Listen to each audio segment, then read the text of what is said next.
Check.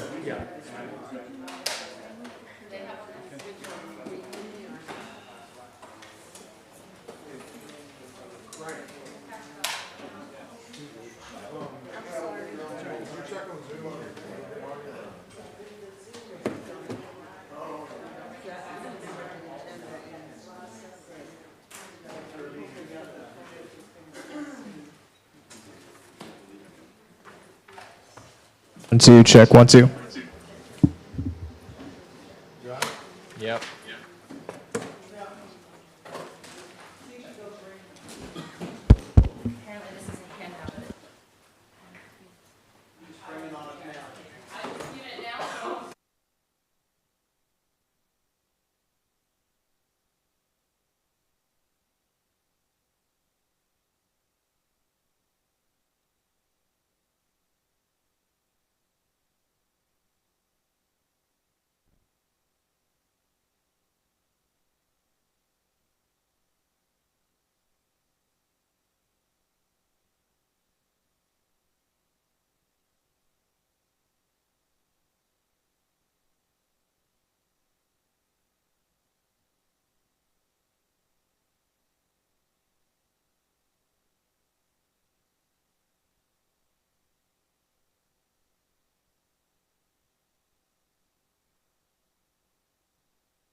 No, I'm kidding.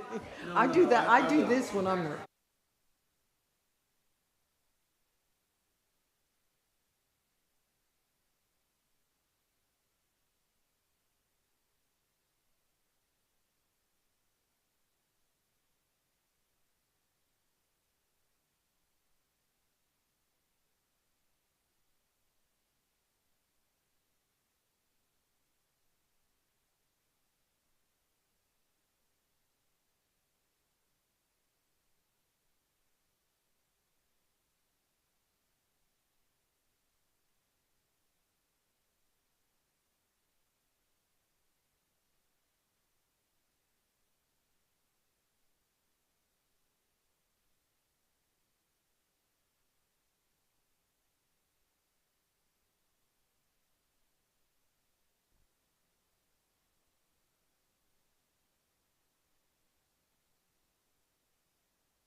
Good evening. We're ready to call this meeting to order. Miss Stephanie, will you please call the roll?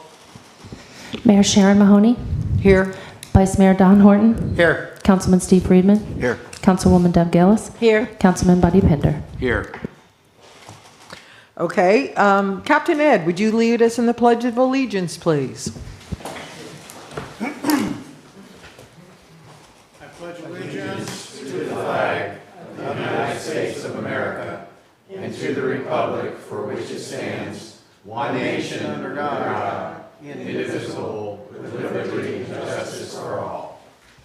Thank you, Captain Ed. Okay, council, requests for deletions, additions, emergencies, what you got? Anybody got anything? Ma'am. Start with you, Steve? Mr. Pender? Nope. Ms. Gillis? Nope. Mr. Horton? No, ma'am. Okay. I have, Jennifer? I just, tab A, I just wanted to announce is being deferred until February. The posting and notice was not done correctly, so we're not going to be able to hear that this evening. So that will be deferred until the February meeting. Okay, so we are deferring tab A, I'm sorry, Jennifer, till when? The February meeting, I believe we're going to put it on the Tuesday meeting due to the applicant's scheduling, so it'll be February 11th. But February we'll have to repost and everything, so it'll Okay. be reposted. Okay, Do we still have discussion? excuse me? No. No. No. Nothing at all. Okay, then we have no additions or deletions. Let's move on to the mayor council communication. Nothing there. Village attorney. Nope, nothing from me. Okay, so then I guess we, go I ahead. have one thing, well, I have two things, actually. I see that. Well, three things, actually. Tomorrow, we have the Veterans Ride down the old road. And that's always a wonderful thing. The Wounded Warriors.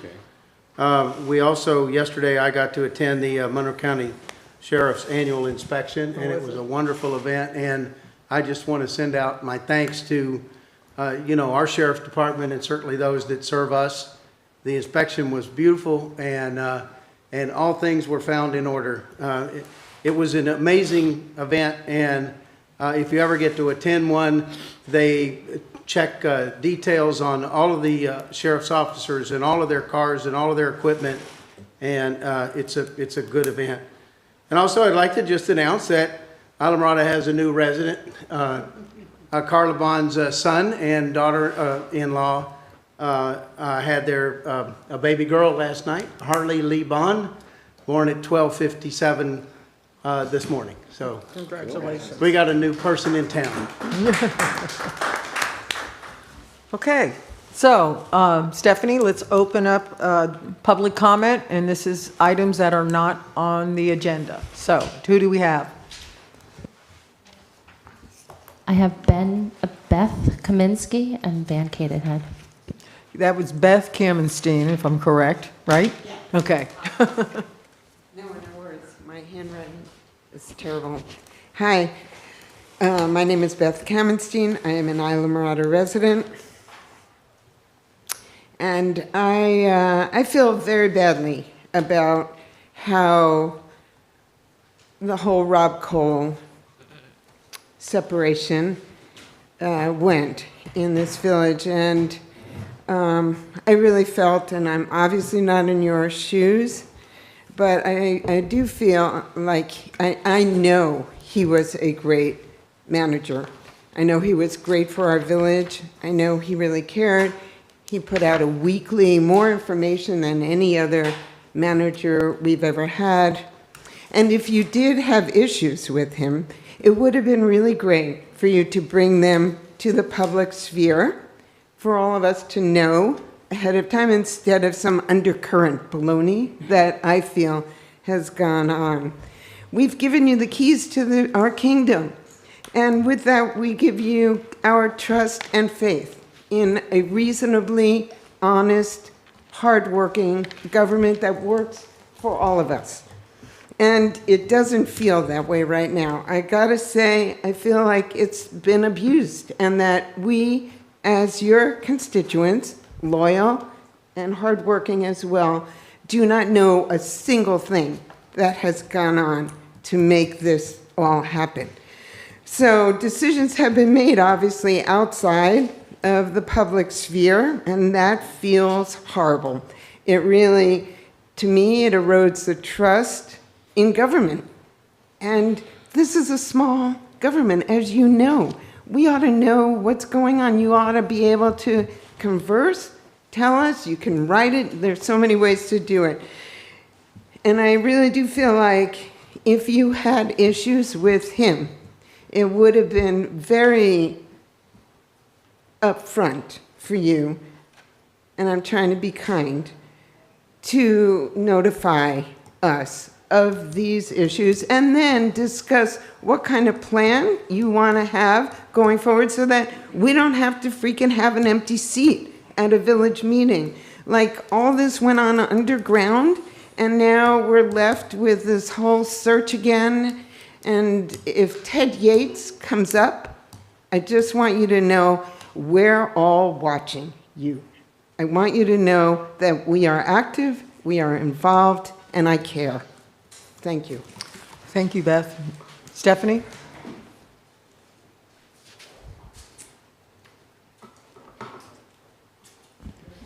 I'm Van Cadenhead, and I would address my remarks tonight to Mr. Quick. We've known about the Ted Yates situation since he was separated in 23, and we understood at that time that if his contract was not renewed, that he had no recourse. That was the end of the story. Now, somehow, we have accepted his demand letters, we have accepted his case against us, and we have spent a lot of money with Mr. Quick's firm and our insurance company to defend against this. My question is, why was it let to get to this point when it was should have been cut off at the knees as soon the paper should have been sent back to his lawyer immediately, because there was no grounds for it. There was no recourse that he had, because his contract was simply not renewed, period, end of story. So he had no legs in this case. But we are paying through the nose because our legal firm did not defend us in a strident fashion and send back this frivolous lawsuit, which you have just spent an hour discussing out of the public eye again. And out of the public eye seems to be the way things are working around here. And I follow behind Mrs. Kamenstein entirely as far as my lack of trust in how Rob Cole was let go. And I note that Mr. Friedman asked at the last meeting all of you to elucidate who started the program to have him presented with a separation agreement, and how was that separation agreement and the amount arrived at. And not one of you spoke up and said, I did it, we did it. There was none of you. You sat there like four monkeys and didn't say a word. And don't say that I'm not being respectful, because I'm being as respectful as you deserve, because none of you said anything. So that to me is just the equivalent of spitting in the face of the people who pay your paycheck. And you're not representing us Those at all. would be taxpayers who pay our paycheck, Yeah. okay? And again, I asked you to not insult this council, and I'm tired Well, of you're insulting us by your behavior, madam. You are the one who's offensive, not us. Thank you very much. Stephanie? I have Greg Friedman.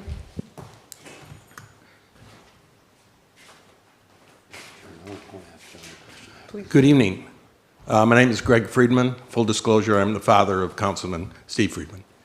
I didn't plan on talking tonight, but I just heard Mr. Van Cadenhead, who I have the greatest respect for, speak about the action by Mr. Yates.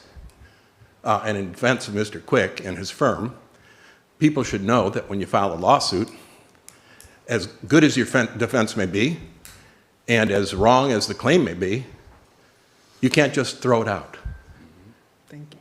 Thank The you. way the process works, unfortunately, is that people file a lawsuit, a response is filed, you may move to dismiss it, you may succeed, you may not, but unfortunately, and I know Mr. Quick knows this and his colleagues know it, lawsuits just go on and on and on because the justice system grinds slowly. So Van, and with all due respect, I understand it's frustrating, but there's nothing wrong with what's happened here in terms of the defense that's been put up so far on behalf of the village, as far as I understand. Thank you. And so I just want people to know the way that the law works in litigation is very frustrating, but I'm sure that the Weiss Serota firm will put up the strongest defense possible. I hope they get to a position of a motion for summary judgment and dispose of it, because I've read their answer, and it looks to me from reading the answer, they do have a very strong defense on behalf of the village. And so I just wanted to straighten that out so people don't have an incorrect impression of the representation that's been provided. Thank you very, very much. I appreciate it. Mr. Pender, did you want to say something? When is public comment closed? Is it, okay, no, we still have another one. Joe Wishmeyer, you have your 3 minutes. Thank you, Joe Wishmeyer, Plantation Key. As a resident of Islamorada, I resent Mr. Pender's accusations that a few citizens are creating dissension and divide in our environmentally sensitive community. If by divide, you mean those concerned about our quality of life, infrastructure, and environment, and developers who want to build on every bit of green space, I guess you are correct. If you look at recent surveys of Keys residents, you will see that 80% of residents think that all of the Keys are overdeveloped. Maybe it is decisions and actions taken by council that are creating the divide and dissension. For example, how does adding 56 more units to a resort in downtown Islamorada, where traffic backups are constant and common, and the latest traffic study failed on US 1, an LOSE, how does that benefit our community? The actions and attitudes demonstrated by this council at the last meeting were reprehensible and completely out of order. It reminds me of some previous councils which acted in the same way and created distrust and divisions among the citizens of our community. Congratulations, you have done this after just 4 meetings. I hope that you noticed that the citizens that showed up and spoke at Public Comment Tuesday were disgusted at the way this council and attorney treated Mr. Cole. All were supportive of Mr. Cole and think that he was one of the better managers this village has had. His tireless efforts to move forward on lingering projects and keep the public informed with his weekly reports was very, very much appreciated and never done in the past. Listening to Mr. Cole read his statement and hearing his voice crack while pausing is not consistent with someone who is willing to resign voluntarily. This council should be ashamed in the way that it handled Mr. Cole. Isn't it coincidental that the same accusations brought against Councilman Henry Rosenthal by Deb Gillis about polling council members may have also been asked by someone to have John Quick do the same thing? I remind you again that all this has happened in just 4 meetings by this council. Trust is something that is earned, not giving, and so far, this council's actions have not demonstrated actions to earn that trust. You all talked about transparency, unity, and community alliance. Make sure you also add trustworthy. We implore you to keep all citizens' concerns, not just developers, in mind when rendering decisions affecting all of our lives for the rest of our lives. Please work hard to earn back the trust of our entire community. Good luck, Mr. Cole. Thank you. Stephanie, anyone else? No, that's all signed up. Mr. Pender, did you want to say something? I would like to ask Mr. Quick to address something, because the general public that keeps getting up here and saying this, well, our attorneys, John, will you explain that Mr. Cole had already signed that agreement when we came in here the other night. There is a non-disparagement agreement, so that means that we cannot speak anything about it. As I said the other night, I addressed John and Allison. Okay, Allison and John, first it was John, and then Allison communicated with me on every little thing. She sent emails to the council people.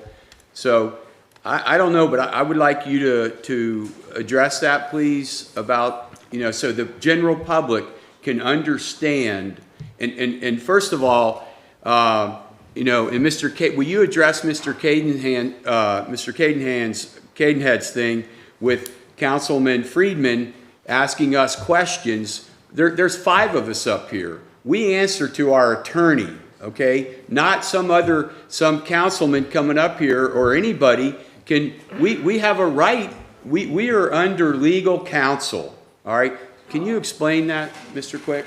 Yeah, thank you, Councilmember Pinder. I was actually planning to get into the non-disparagement when we got to the acting village manager discussion, which is next, so this is perfect timing. I wanted to remind all of you that in the agreement that was before you all on Tuesday, that was signed by former Manager Cole and was approved by the council, there is a provision in there that is a non-disparagement provision. So my recommendation to all of you, if anybody asks you about former Manager Cole, about your reasoning, about anything like that, is just blame me. Say, on advice of council, I've been advised that our agreement has a provision in it, and council has advised us not to speak on this subject. Blame me. I'm perfectly happy to take that. And then that way we ensure that we are in compliance with the agreement, and all parties to the agreement can move forward in the fashion that was negotiated. So yes, I would definitely recommend that, and absolutely. Okay, and also his attorney was sitting right here. So if one of us would have said something that, first of all, I don't think any of us wanted to embarrass Mr. Cole on some of the things, but the thing is, his attorney's right here, and we could not, if we said something, we could be liable. Yeah, I would just, like I said, just say on advice of counsel, I cannot speak on the subject, and I wouldn't even get into any insinuations, any specifics, anything. Just on advice of counsel, we've been asked not to, instructed not to speak on the subject. Thank you, John. Hey, can you ask the audience to please, they're sitting there, keep talking while we're trying to talk? I don't know who's talking in the audience, but I guess it's, we can hear it up here, so if you'd please. I guess not. Okay. Stephanie, anything else, or public comment is now closed? Okay, go ahead. All right, so then we're going to move on to the discussion and appointment of an interim manager. I would like Mr. I can't even think of your name now.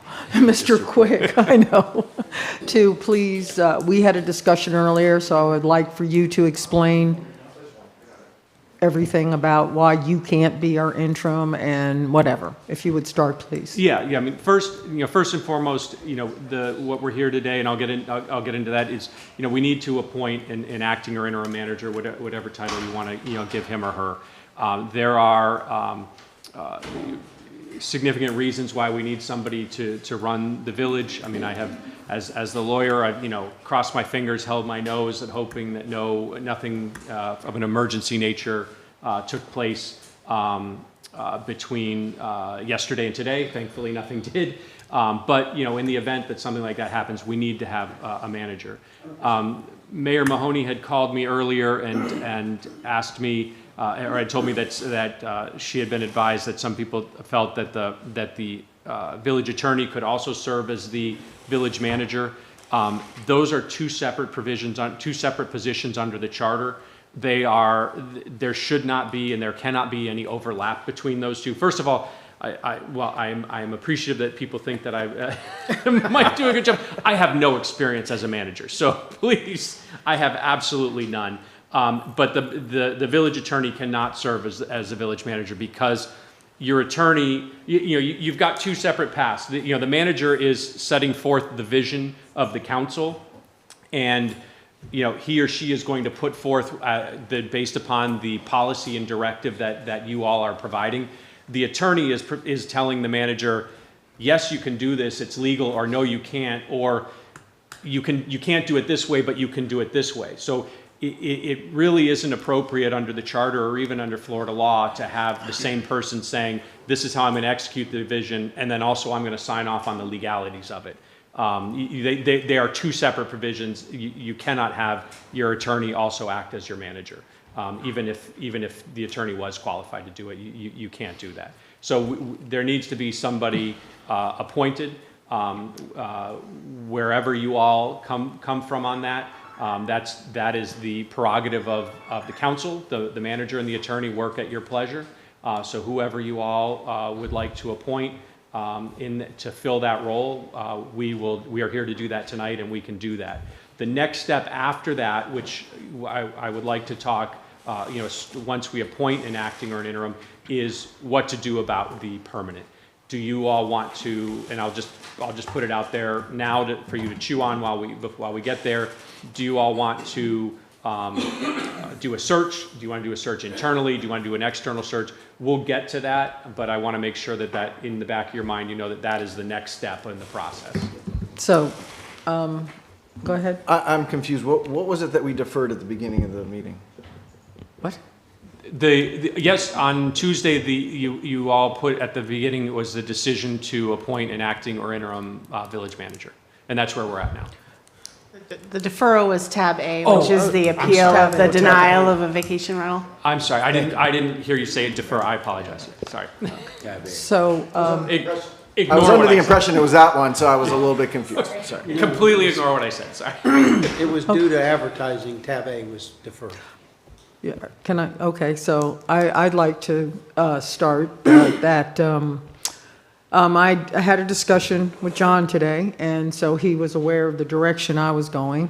I'm a firm believer that people are in their jobs because they're good at it, and we have very good staff, whether you like them or not. I feel they're very capable, very good, but they're staff. And I hate the intermixing of staff with an interim manager. So I reached out to the League of Cities, and I have, John has it, a list of people who are interim managers who we could do a special call meeting and bring some of them down. And in the meantime, I would like to suggest that Sheila would step in and be the interim until we can arrange to get someone who has experience at being an interim, because, and then I would like to request that we put out a search tomorrow for locally, as well as however far we need to go for a permanent manager, and start that as soon as possible. And because the closer we follow the guidelines of people in their jobs, I feel it's better. And there are 16 candidates who are fill-in interims. They travel the state of Florida and fill in. And why we're organizing them to come down to talk to and to see if we want to hire any of them, I feel Sheila is more than capable for a while holding down the fort. And then start the search ASAP, but it's going to take March till we probably get someone, correct, John? At least, yeah. I mean, it depends Okay. on how you do the search, because we could do it internally. You I can do wanna it both do ways, both. actually. I wanna do both. But if you're going That's to do it my through a opinion. search firm, you'd have to put out an RFP. Yes. That takes 30 days. So if you do it Start through the with search one. firm, it would take longer. Yeah. Start with the first one and then follow with Yeah. the second one, so we start. And we can moving. do both, because we can always cancel an RFP. too. Exactly, if we find someone, because I want people to know that this was not an underhanded ploy. It was not meant to be as horrible as it's been. And I want the community to know that my intentions are to do what's best for this town, and that's all they've ever been. And getting beaten up all the time is not fun. And but I do think it's fair to consider people who do this job for a living, and to move forward that way. So, having said that, go ahead. How do you guys feel? I completely agree. I think, we had 2 letters come to us expressing interest, and both were from the staff. And I totally think that either one of those people that have put the letters out to us are extremely capable to fill in as an interim. I remember this. The only reason that you didn't see the 2 letters? No, I'm sorry. that's okay. Anyway, I think that out of those 2 staff members, one certainly has their hands full with a whole lot of stuff that's going on with our comp plan, and I don't want to interrupt that. And so the other one was Sheila. So I think that Sheila does have a deputy building official on board right now. She trains well, and I think that she would be the right one to have as an interim village manager. I believe that we should, as fast as we can possibly, whether it's advertising just locally or advertising as, in the forum of the National Managers Association or whatever, we should send the word out. Let me ask you, are you open to using the League of Cities list and getting an interim within the next, let's say, a couple weeks or whenever we can? I guess it would be Jamie who would set that up, John, to get the list. And to get the people down here and have a meeting where we could hire one of the interims, and so Sheila could go back, if that's the person, to her job, and if. I didn't know there was such a thing. There It's is. not, John it's has not a a list. terrible idea, but that's, Yeah, I'm sure Buddy knows all about it with all the things he's done John, with I it. gave you the list Yeah. if you'd like to pass that out or pass it down. Yeah, Mayor Mahoney had sent this to me this afternoon, and I printed some copies, so Okay. I'll pass it out now, and Stephanie, I'll give you a copy, so you have But it. I think, we really do, I think we have locally, I think we have some talent that may step up and. Well, and- but it's only fair to put it out Sure it is, absolutely. because, and everybody who wants to apply can apply. Why you would, I don't know. But, Can I I can, speak? I can agree to Thank Sheila you. being the interim for sure. Thank you. but I'm talking just for a couple of weeks.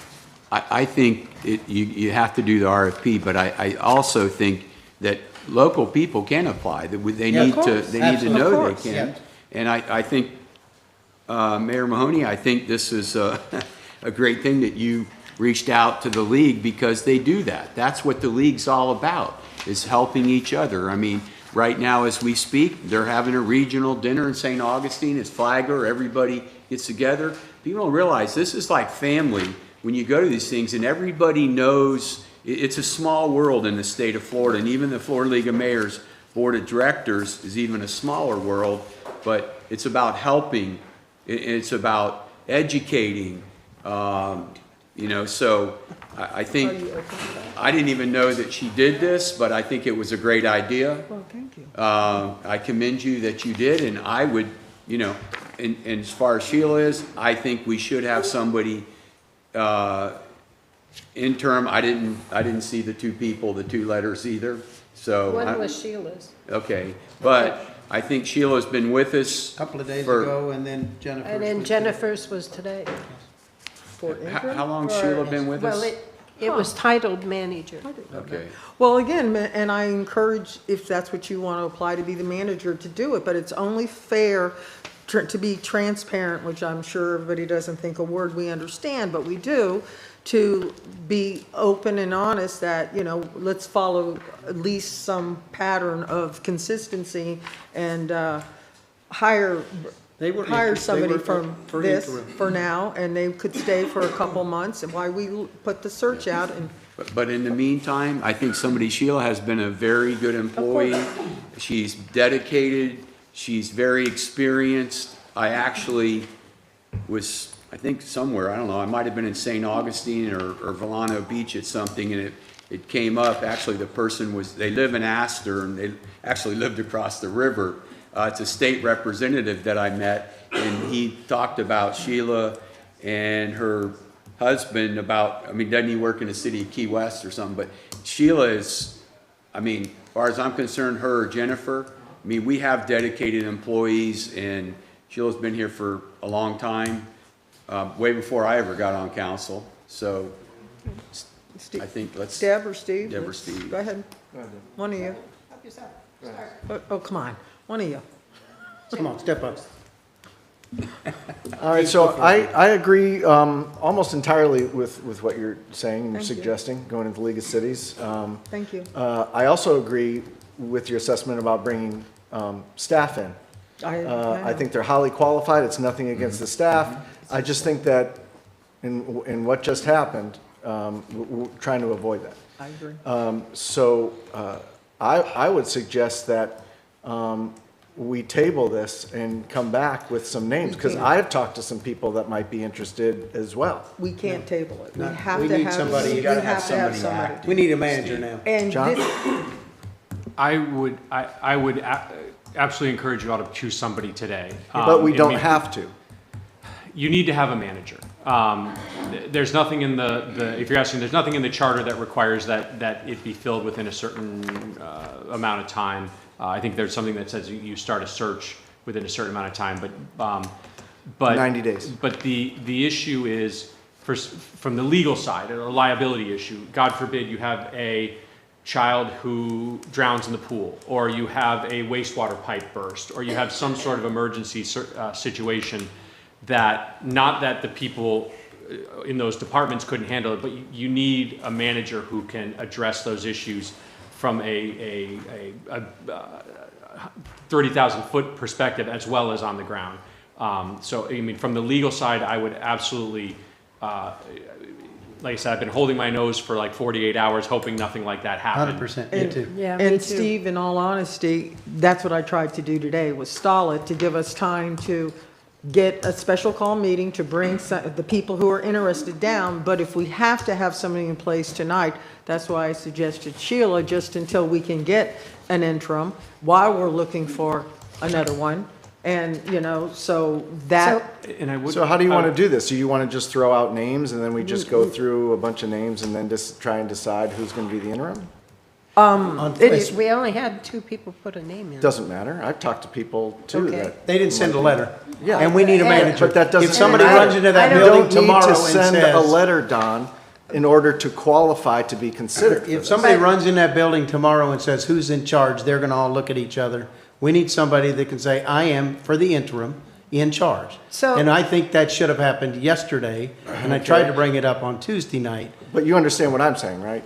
There are other people that we might want to consider that did not submit a letter. They don't, in my opinion, they don't need to submit a letter, but we needed to have the names, and I asked on Tuesday that, you know, anybody interested, please contact us, so that at least I had 24 hours to go, let me think, I have A, B, C, and D, who do I think is the best choice as an interim? We Yep. were only talking interim. Yep. I'm not even Okay. talking interim, I'm I talking know, just I'm till talking this. Yeah. first, Yeah. we're talking interim. Yeah, This, Well, we're talking, whoever it would be an interim until we pick another interim. there you go, that's what I was looking Okay, for you to so we're say. talking about the first interim, Well, maybe. Whatever. I understand, no, you understand where I'm going. Yes, I Do you do. understand? But Oh, if those people, if you want to present those names now, I'd be more than happy to at least thought about it, but I I just want wanna to see how choose you wanna- somebody tonight. Ms. Throw Mayor, the how names do Throw you the want to names do it? out. Throw the names out. I'd just like to know what the procedure is that we want to do. Are we just going to throw them out then? Well, I thought people would at least reach out to us, and so I'd have a couple of It's hours. barely been 48 hours. People weren't even aware of the meeting that happened know, on Tuesday. and that is why I want this as soon as possible, and just put a, But we need to do something if we tonight. have to have a Well, Band-Aid. I would say then Stephanie Rodriguez, assistant to the village manager. She's very well aware of the duties and didn't we, How long didn't has we she have worked for the village? well, if you want to go in seniority, then we can talk about Maria. I'm not saying seniority, I'm saying how long has she worked? I think it's been a couple of years. no, she just, Her job was supposed to be Rob's assistant, and she assistant. didn't end up Maybe being 6 Rob's months. assistant. She ended up doing media, is what she was doing. So, I don't know if you're Either way, aware of who that. else? Who else did you reach out to? I spoke with our former Congresswoman Debbie Mucarsel Powell, who said that she would agree to be our interim and help out. She's more than qualified. She was a former dean of one of the schools at FIU and served as our leader in Washington for 2 years. Does she live locally? She does not. Is that a requirement? To No. be interim? No, it's just a question. Okay, I just want clarification, Deb. Okay, well, Okay. you acted like that was a bad question. It's not a bad question, not for me. Sorry. Okay, No apology necessary. Okay. I didn't know you talked to her. Huh. And anyone else that you, Ted Blackburn? I also spoke to Ted Blackburn, and I don't know how the rest of the council feels about him. I like Ted Blackburn, but I don't know how everybody else feels. You need to, I would say they need to put applications in. They need to send applications in to the clerk, and then you go from there. And I'm sorry I didn't ask you, but. I'm fine with that. They need to send applications in, but in the meantime, if we, Sheila, there's gotta be somebody in charge here, just like Maria Bassett was, she took it, somebody in charge in the building, so there's gotta be somebody that's gotta answer. I agree with you, John. I would say one other reason that I didn't think of before, but it was at the forefront, but I didn't say it, is there are financial obligations we have to meet. There's a statute called the Florida Prompt Payment Act that we have to pay vendors within a certain amount of time of receiving invoices. And anything over, I don't have the purchasing policy in front of me, but I think anything over $2,500 has to be signed by the manager. So, I mean, those are considerations as to why I say these are things we need to happen, as, you know, sooner rather than later. Okay, Deb, go ahead. So I have a suggestion. Go ahead. To try to make everybody a little happier, maybe. I'm hearing Sheila's name is the majority at this point of time. That we ask Sheila if she's willing to serve for a month or two, depending, no? It won't take that long. Go ahead, but it won't take that Let long. her talk, Go please. ahead. Sorry. Go ahead. A month, that's the reason I said a month or two, until we can look at what our options are actually for hiring a manager, not just even getting to an intern. We just had a letter, I'm sorry if a couple of you didn't see it, of one of our staff members that would like to step up into the manager's position.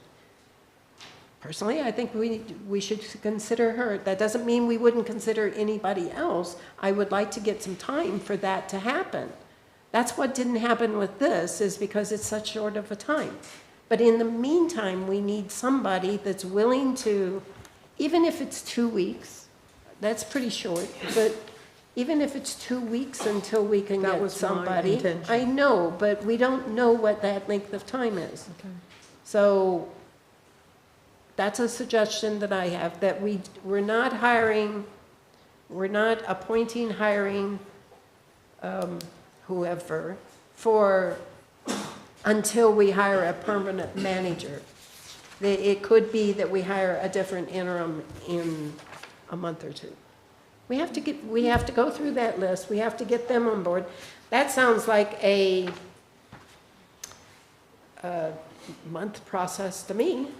So are you suggesting we get a temporary? For a and then temporary. an emperor, and then an Interim after that, A right? temporary Right. interim for a intern. You could call the first one acting, and then after that, interim. Titles are very important. Yeah, I know. I just don't know the right title. That way you're just not using interim Acting 1 and manager interim is a 2. nice way to put it, yeah. That's what I would suggest. Anything else? I would just say, I think we need to have somebody in place, and I think, obviously, I think Jennifer was the other person that came forward. Whoever in our staff that wants to apply can apply for the permanent one or the interim one, okay? And whoever, like Steve's mentioning, we just need to have something. We need to be organized and have them send it to our clerk, the applications to the clerk, and we go from there. But in the meantime, whether it's 2 weeks or a month, it's gonna take, I think, minimum of 30 days before you can get somebody in here and. Even as an interim, This is right? good. What's that? Even as an interim, right? Yeah, well, Steve As said a that temporary, official, like well, yeah. Sheila, whatever the title's gonna be, but, you know,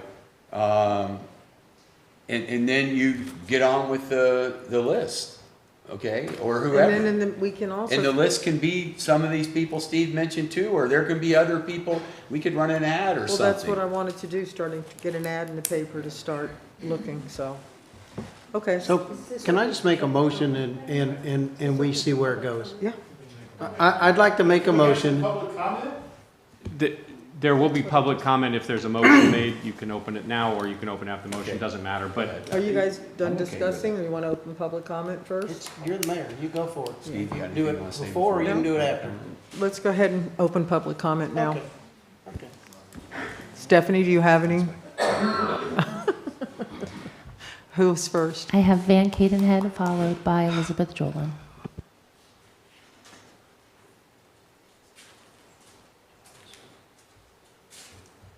Van Cadenhead, Isla Mirada.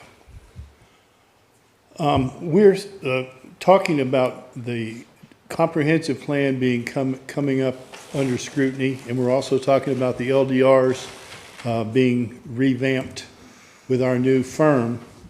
And both the people that you have so readily suggested are in the building part of our hierarchy here as far as department management. Now, I'll be curious to know, Buddy the other night said that people were saying that they were going to quit. And I think one of the reasons that people were going to quit was because they didn't like to be told what to do. They didn't like to be managed. They wanted to have their own autonomous department.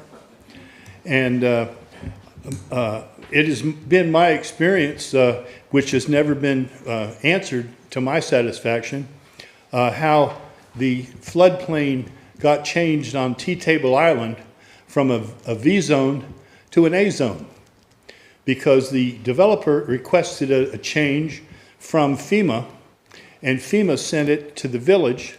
The village, it landed on the desk of Sheila Detencourt, and it never proceeded for 7 days, which was the objection period that we were allowed, never got in front of the public, never was discussed among the council. So now, as a result of this, T-Table Island, which is a multi-million-dollar project that's underway, and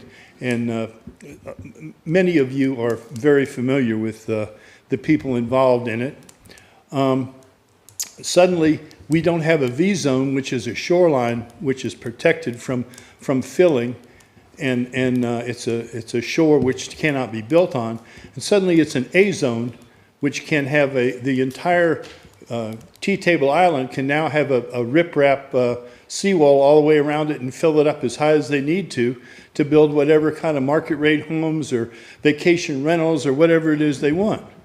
And to have this stop on Sheila Detencourt's desk and not have her, and I talked to the planning director, and she said she knew nothing about it. I talked to Megan Rumbaugh, who's supposed to be the floodplain director and manager of the village. She knew nothing about it. And yet here we have the island, which is now able to be built upon the volition of one department head. And I think that was totally wrong. I think she was totally acting out of her depth of responsibility. I don't think that it should have been passed in the darkness, which it was.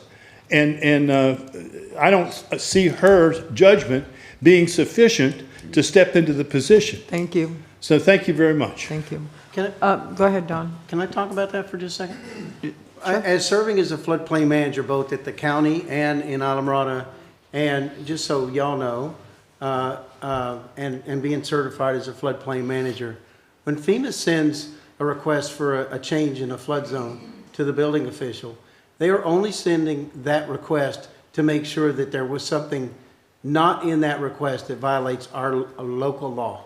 That is all. FEMA is the one, along with their floodplain engineers and the engineer that's submitting the paperwork to justify the floodplain change, are the ones that make the determination. It is just a box that's checked on the application that goes for a letter of map revision or a letter of map amendment that is saying, is there anything in this application that violates your local code? Because FEMA does not know specifically what our local codes are. They totally understand what CFR 44 and the requirements in that are. So there was nothing done wrong. There was nothing done out of the sunshine. There was nothing. Sheila is our floodplain manager and has that responsibility just to report back to them that something wasn't violated for our local code, and that's all. Yeah, and Don, I don't believe And maybe anything. that clears it up for everybody because they've heard this discussion more than once, and I guess it needs to be explained so that people understand there's a very simple process when it comes to what's brought to the floodplain manager of the town. Well, I don't believe anything's been passed, and everything has to go to Tallahassee to be approved regardlessly if council's never voted on anything, okay? So I agree with you about that That's all it is, people a box. they need to be educated. Yes. What- Yes. All right, thank you, gentlemen. Stephanie? Elizabeth, followed by Ty. Elizabeth? Elizabeth Jolin, Islamorada resident. Thank you again for your service. I think a lot of people actually don't know who Sheila is. I would love for someone to introduce her properly, but also, I do know who Sheila is. She's lovely. She's had a really spectacular career, and I wonder, it feels like you're throwing her under the bus by placing her into this managerial position, because we know what happens to managers in this town. They are despised, they are resented, and eventually they're fired, and it mars their career. I think it's something we should consider when you think about appointing Sheila, because we want her as our planning head, right? No, she's our building official. Excuse me, pardon me, I There's a misspoke, our much building higher official. position. But I will look forward to you explaining that to people who are listening, so I misspoke. But that's a death sentence, right? But I also want to acknowledge the mayor's suggestion of this list of an interim managers. You know, you've created this chaotic situation, and that is a very real list. I applaud the initiative, and I don't know why you're not looking at that list. I mean, it's too late tonight, but why can't you hold a special call meeting? I mean, you've got a whole town of people who are looking at you to make decisions that are smart for us. And I mean, it just seems ludicrous to hire an interim and then an interim. So all the work that has to be done to get your first interim in place is then going to be redone for the second interim. I'd also like to know, what are their duties? What are you paying them? What are the details? And if you don't know it, have a special call meeting tomorrow. That's why you guys are here. And I trust that we're all in that same position, right? Like, so I look forward to having you think about that. And again, thank you for a very good solution, which I hope we entertain so that we can keep Sheila for a long time. So I'll add that Sheila submitted her name. Okay, who's next? All right, I know. Stephanie? Oh, Ty, Ty's coming up? Okay. Thank you. Ty Harris, Plantation Key.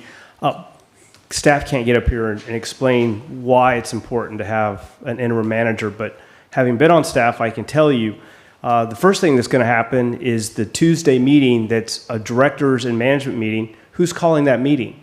And that meeting is very important because the manager's primary duty is to implement the policies and directives that you all want for the village. And where that happens at the director level is in that manager called Tuesday meeting, where everybody has to give a report about what they're working on and how is that, moving the village's policies and goals forward. So you've got this issue about who's signing the checks and who's got the ability to do that. But you also, from an internal standpoint, you have to have somebody that's calling those meetings and is moving your policies forward. You're here for 24 months. Even if it's for 2 weeks, you still need somebody in that role to keep the lights on and to keep your goals and objectives moving forward. Thank you. Thank you, Ty. Thank you. Stephanie, anyone else? Tom, please state your full name for the record and unmute.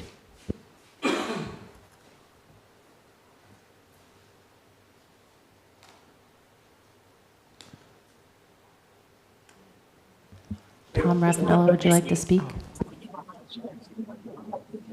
This is Susan Raffanello. Can you hear me? Scared me.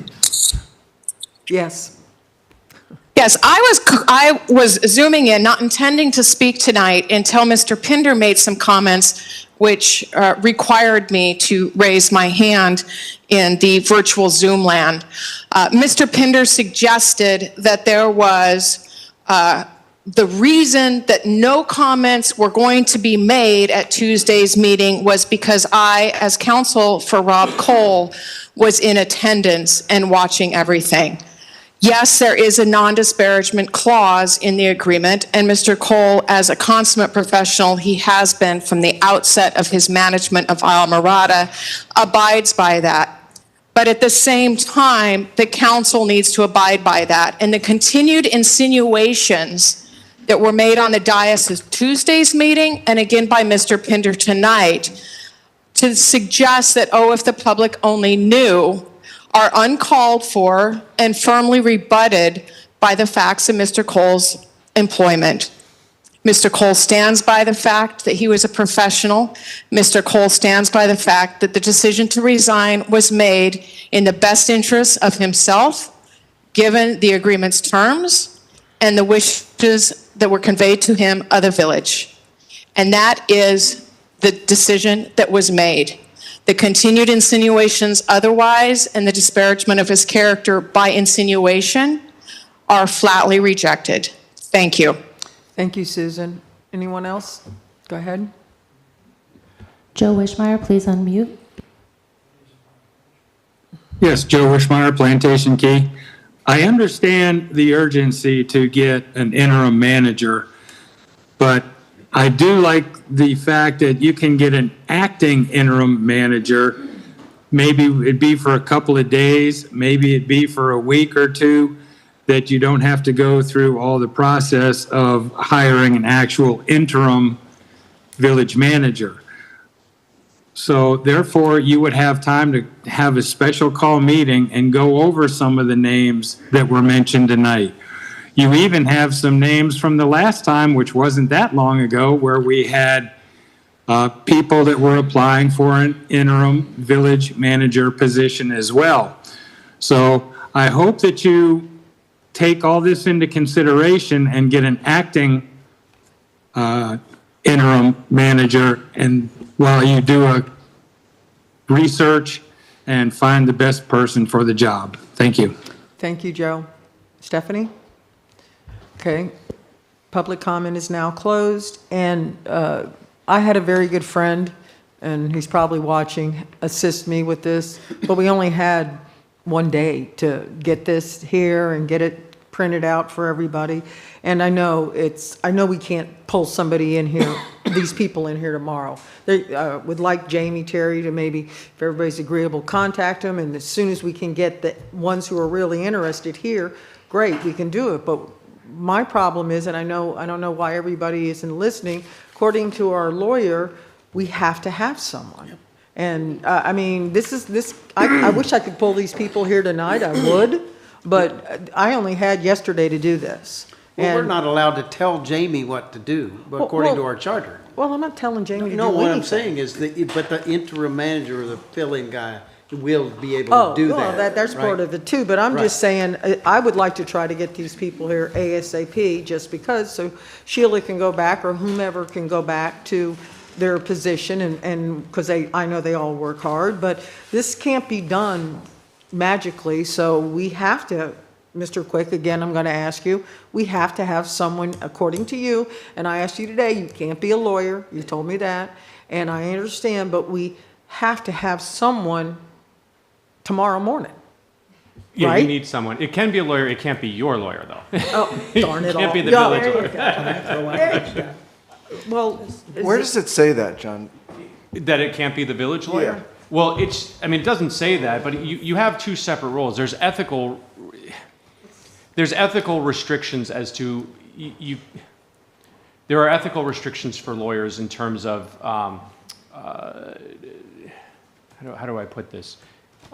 In terms of how to represent a client. And I don't think that ethically I could represent the village while also making decisions on behalf of the village, while also signing off on the legality of them. It doesn't mean that they wouldn't be legal, or, I mean, certainly I'm not, I would do everything legal, but to tell you all that I could do that and not have a check and balance of having the village attorney there, I don't think would be proper legal advice that I would be giving you. But it doesn't say it specifically in the charter, no.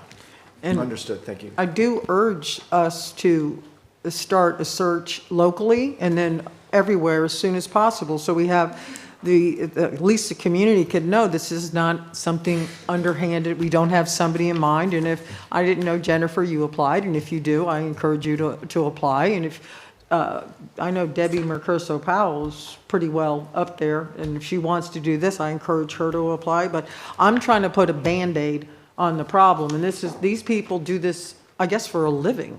I guess they travel around the state of Florida as an intern, and I just thought, maybe we could get this done within a week, 2 weeks, and I know it's goofy to have an assistant manager, I mean, an interim, another interim, but we have to deal with what's in front of us. So, anybody else have anything they want to say? Or how we're going to handle this? I would like to look at the list, I would, but we can't get it done tonight. I It's don't gonna- expect you to. Go I know, outside and memorize but it so now. The order of business, in my opinion, is that we pick a, whatever the proper title is, acting interim. I And then agree. we look at that list and bring it back as soon as we can if we don't think that we can pick I agree. a actual manager within a month or two. We have to open it up to other people. We can't pick. No, Yeah, I know, It takes we time. can, We I have to put it know, out. but, I got but it. if we find, Mr. Quick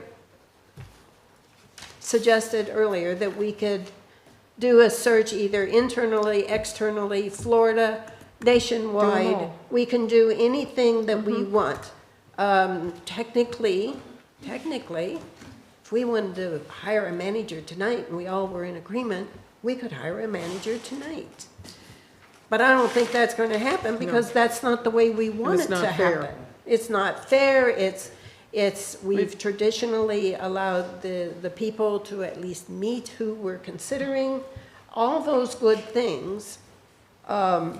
But the business at hand tonight is to find, I guess we'll call it an acting, Temporary or? That's what I I don't know said. what the I title should think be. acting village manager would be an Acting appropriate village title. manager. Well, that's what I said. Yeah, an acting. Well, yeah, All right, so, anything else from you, Steve? Anything from you, Mr. Pender? Nope.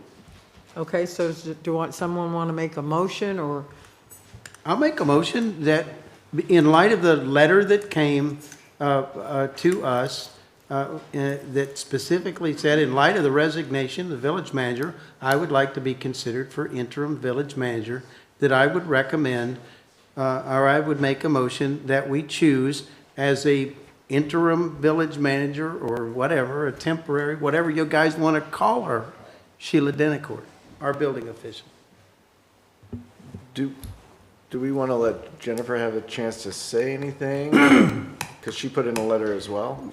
Or- She did put in a letter, and certainly she can, I mean, I already said I my would think it was rationale for behind it. interim. My letter Um, was not if for her the letter interim wasn't for position. It Yours for was the- not for interim? That's correct. My Okay. letter was for the permanent letter position. Yours was- for the permanent? Correct. That's the way I read it as that's well. the way I read it. Okay, so thank you. you have time to apply, as soon as this goes out, hopefully tomorrow. Yeah, so now we get your full resume. Just trying to make sure you get your Again. time in there. Okay, so So- then, do I hear So the- I'll make a second on Don's so motion. just so we're all clear, this This is an acting, Temporary. interim from now, and meanwhile, we're gonna get a hold of One these thing people. first, can we No, just- we have to know it's coming. Yeah, well, I think No, I just we'll want deal with one this vote motion, first. and then I would like to deal with Okay. that as a second motion so that Right. we have Thank you. clear direction. that's what I want. Okay.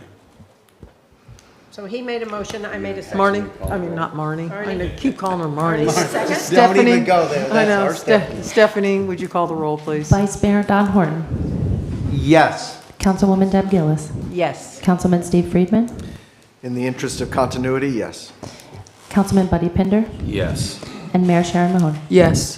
Motion passes 5-0. Okay, now let's go to John, the second part? Yeah, Part B?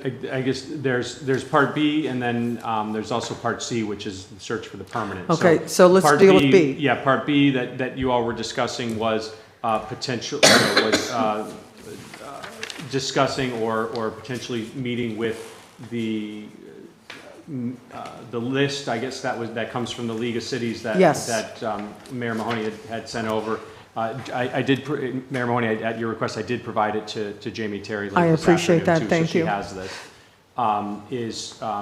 Direction as to, is that something that you all would like to do?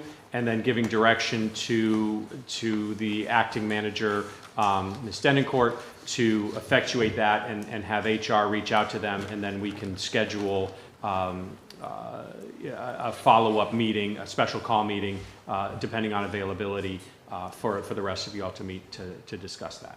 Okay, do I have a motion?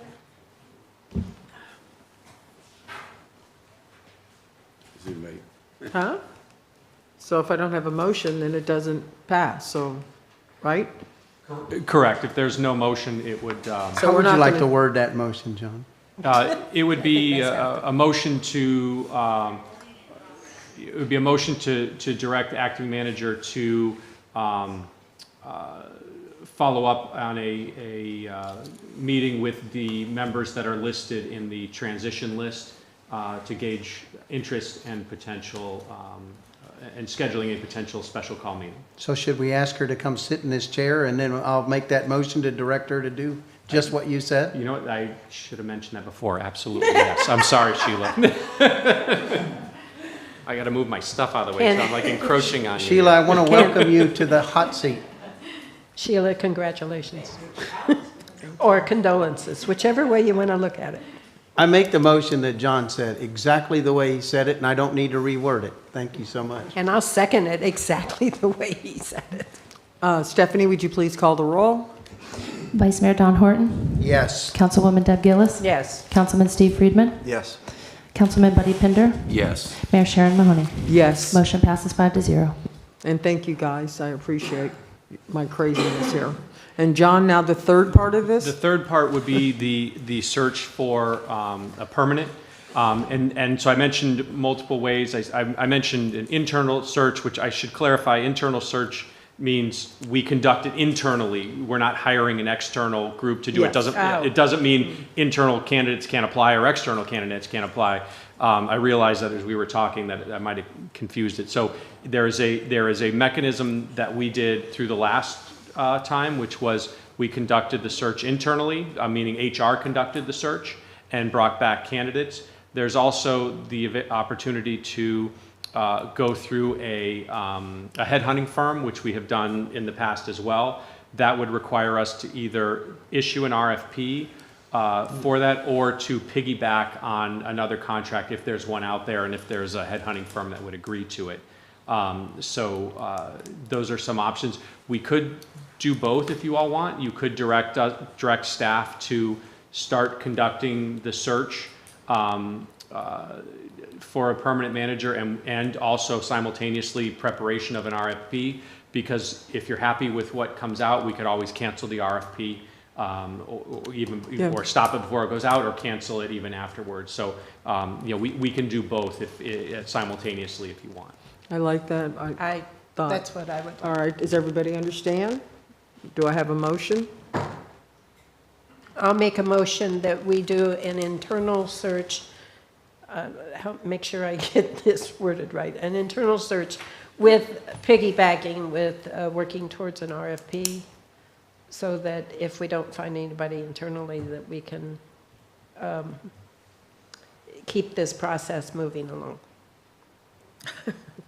Is that right? I understood that. Do I have a I second? don't know whether did I say that the way we were talking? Yeah, Okay. that staff would I got conduct, it. the staff would Okay. direct the search, and then we would move forward with the potential for a external. I can second that. Okay, Stephanie, would you please call the roll? Councilwoman Deb Gillis, Yes. Vice Mayor Don Horton, Yes. Councilman Steve Friedman, Yes. Councilman Buddy Pinder, Yes. Mayor Sharon Mahoney. Yes. Motion passes 5-0. I would like to ask another question of council. If we would like staff to, this internal search to focus more on Florida than nationwide, Yes. Yes, okay. 100%.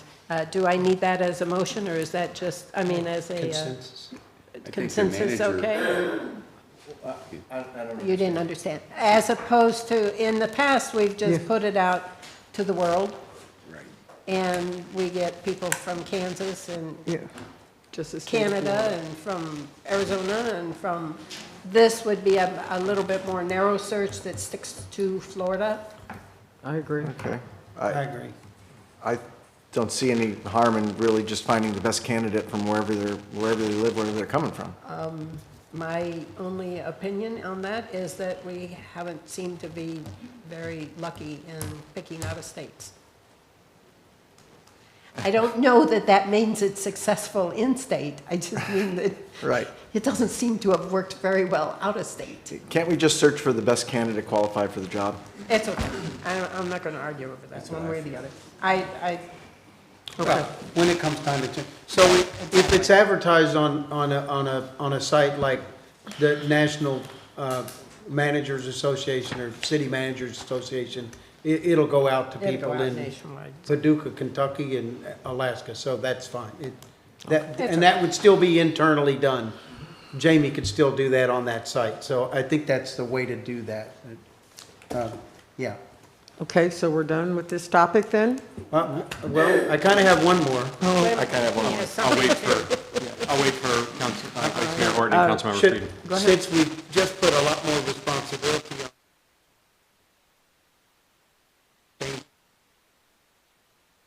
That was going to be what I was going to ask. That was And me next. too. That was next. Okay. Yeah, so I'm ahead of, are you? Fine with We're it. right So, on. yeah.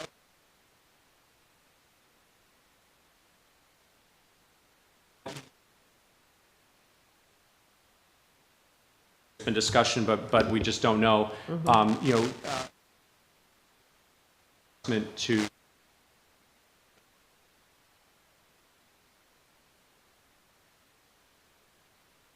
to ask if that was,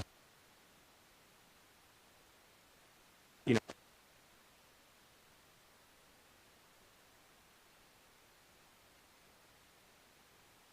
more comfortable if the I council would did too. that. Just do what we've done in the past, the same thing like we did. Yeah, because Yeah. she is.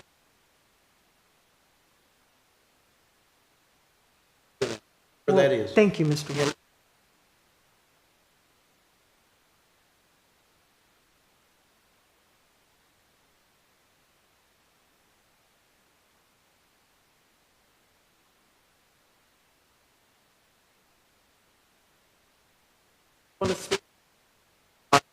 I'm just,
Check, 1, 2, check.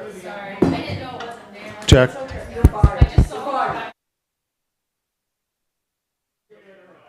Check, 1, 2, check, check, check.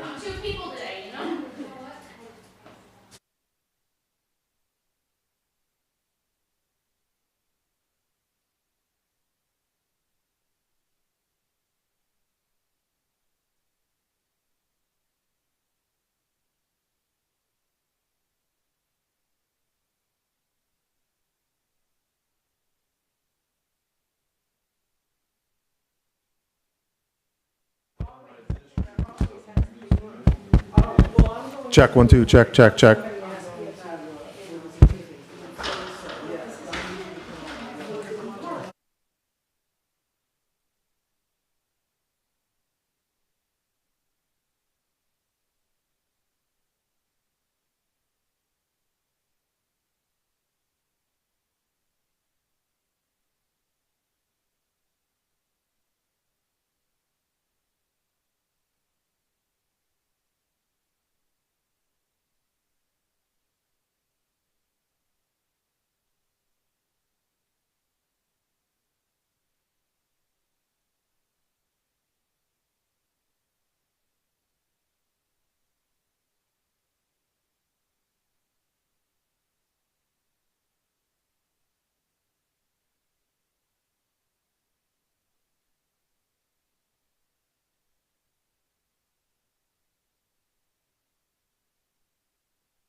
Let's call this meeting back to order.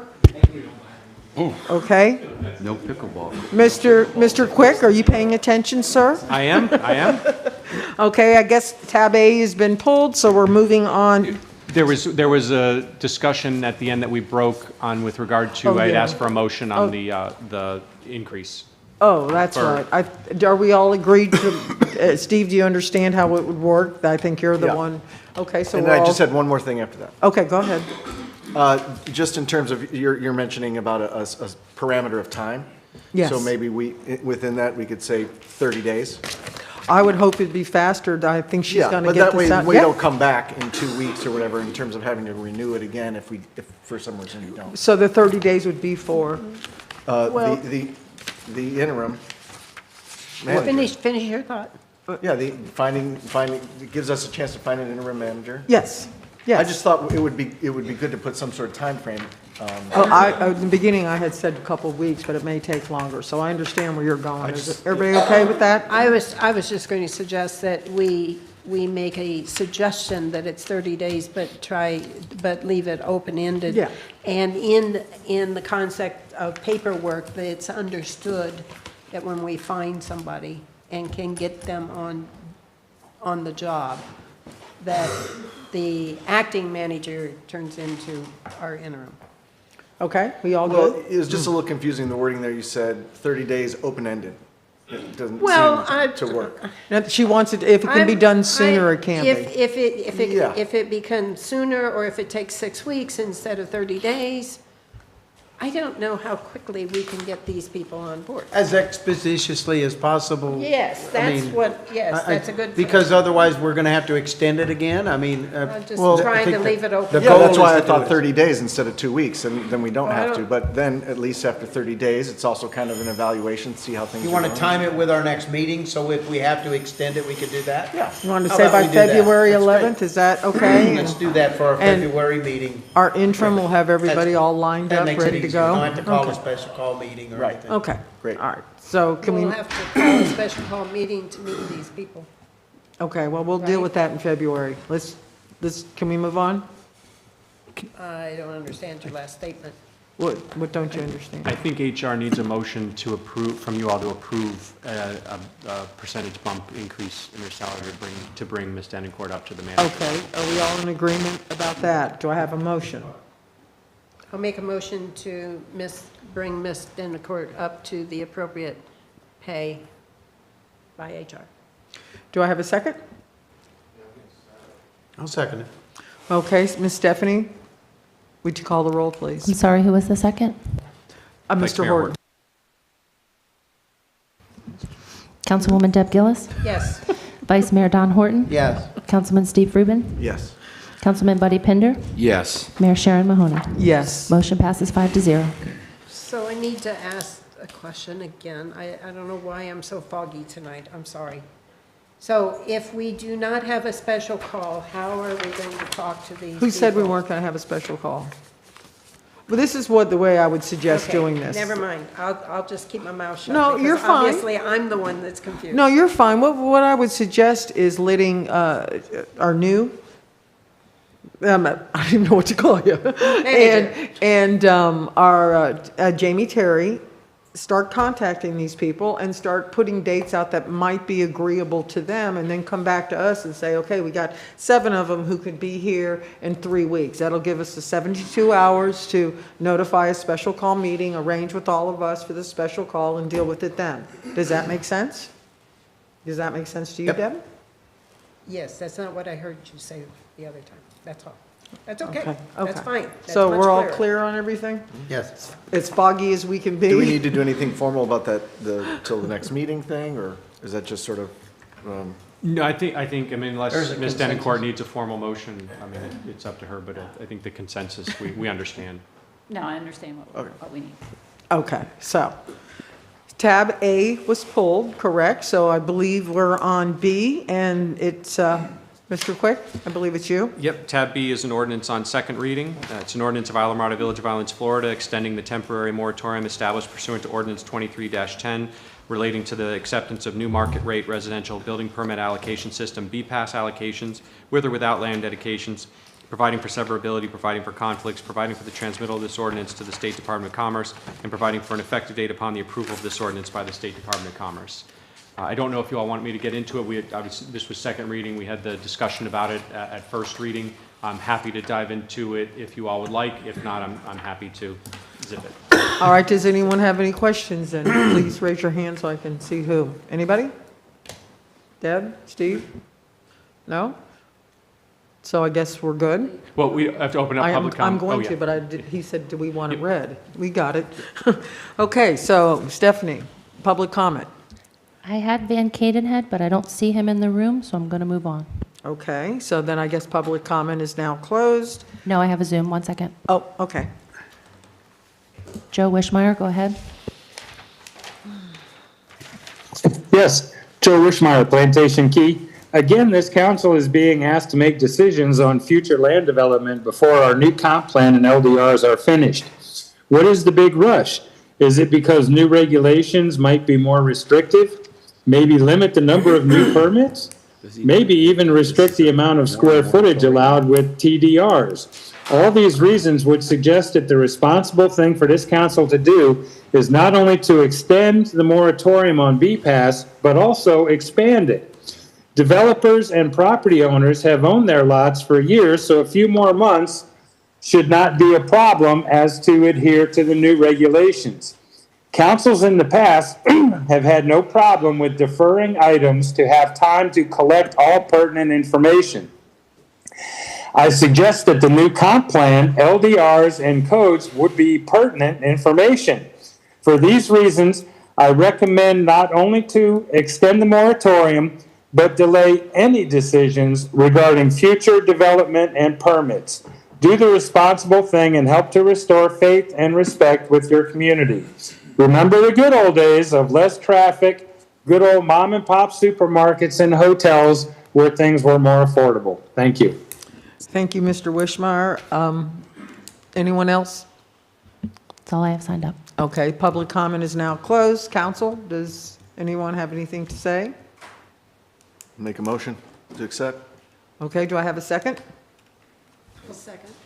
Okay, Stephanie? I'll second. Would you call the roll, please? Councilman Steve Friedman? Yes. Councilwoman Deb Gillis? Yes. Councilman Buddy Pinder? Yes. Vice Mayor Don Horton? Yes. Mayor Sharon Mahoney? Yes. Motion passes 5-0. Okay, moving to tab C, and I believe it's Miss Jennifer. But yeah, these are, the Yep. next 5 are quasi-judicial, so I'll read the quasi-judicial statement first. Please be advised that the following agenda items are quasi-judicial in nature. If you wish to comment upon these items, please inform the village clerk by filling out the available sign-up form. An opportunity for persons to speak on each item will be made available after the applicant and staff have made their presentations on each item. As a reminder, testimony in quasi-judicial items must be in person. Zoom testimony is not permitted. These proceedings will be handled in accordance with the village code requirements. All testimony, including public testimony and evidence, will be made under oath or affirmation. Additionally, each person who gives testimony may be subject to cross-examination. If you do not wish to either be cross-examined or sworn, your testimony shall be disregarded. The general public will not be permitted to cross-examine witnesses, but the public may request the council to ask questions of staff or witnesses on their behalf. The full agenda packet on each item is hereby entered into the record, along with the village code and comprehensive plan. Any correspondence that was received by the village staff is included in the file and part of the record. Persons representing organizations must present evidence of their authority to speak for the organization. Further details of the went more than 3 minutes. Time out. Can you stop talking, please? Further details of the quasi-judicial procedures in section 30-256 of the village code may be obtained from the village clerk. Tonight there are 5 quasi-judicial items, which are tabs C through G. At this time, I would like to ask anyone who intends to speak on the quasi-judicial items tonight to please raise your hand to be sworn in by the clerk. Again, if you intend to speak on tabs C, D, E, F, or G. In the matter about which you are to give testimony, do you swear to affirm to tell the truth, the whole truth, and nothing but the truth? Witnesses have been sworn.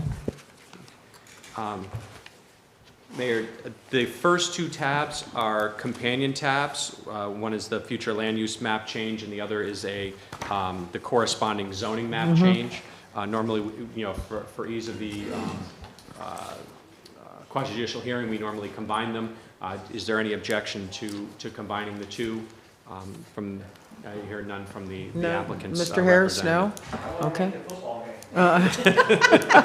Okay. So I will read them both, and then we can get into the ex parte disclosures. Tab C is an ordinance of Islamorada Village of Islands, Florida, considering the request of Lynn L. Bell to amend the village's future land use map from residential medium to mixed use for the subject property located on Upper Matecumbe Key with real estate number 0040473000000, as legally described herein, providing for the transmittal of this ordinance to the State Department of Commerce and providing for an effective date upon the approval of this ordinance by the State Department of Commerce. Tab C is an ordinance of Islamorada Village of Islands, Florida, considering the request of Lynn L. Bell to amend the official zoning map from settlers residential to highway commercial for the subject property located on Upper Matecumbe Key with real estate number 0040473000000, as legally described herein, providing for the transmittal of this ordinance to the State Department of Commerce and providing for an effective date upon the approval of this ordinance by the State Department of Commerce. Council, before we begin, I would like you to please disclose any ex parte communications that you may have had with the applicant or anyone else. Again, this is on tabs C and D. Please include whether the person represented any group or entity, as well as the subject matter as you may recall. Thank you. Okay, start with Deb. I spoke with Don when I was on LPA, and this item was in front of me during LPA. Okay. And I think I spoke with Ty since then, so, yeah. I'm going to recuse myself on both of these items. Okay. I might have spoke to Ty when this first, long time ago, came up, but nothing recently for me. Mr. Pender? I spoke to Ty. I know he told me he's coming tonight, but other than that, we didn't talk about anything. Steve? Yeah, nothing for me. Okay. Okay, so. We're ready. We're ready, so I believe it's first we do with all in favor? First, or the applicant? It would be the Jennifer. Jennifer would go, and then the applicant. And then You really do want to. You get there eventually. I'm sorry. My brain is spinning. Go ahead. Good evening, Council. Jennifer DeBoer, I'm Planning Director. Tonight I'm here before you for an ordinance amending the future land use map and the zoning map amendment for parcel 004040730-0000000, located at 81213 Overseas Highway in Upper Matecumbe. Lynn L. Bell has submitted these map amendment requests to switch from a future land use map from residential medium to mixed use and the zoning map from settlers residential to highway commercial. The property is comprised of 18,385 square feet. The current use of the property is vacant. I believe they do store some trucks on the property or some vehicles, but there's no building, as far as I know, on the property at this time. The subject property currently has an existing residential medium future land use designation.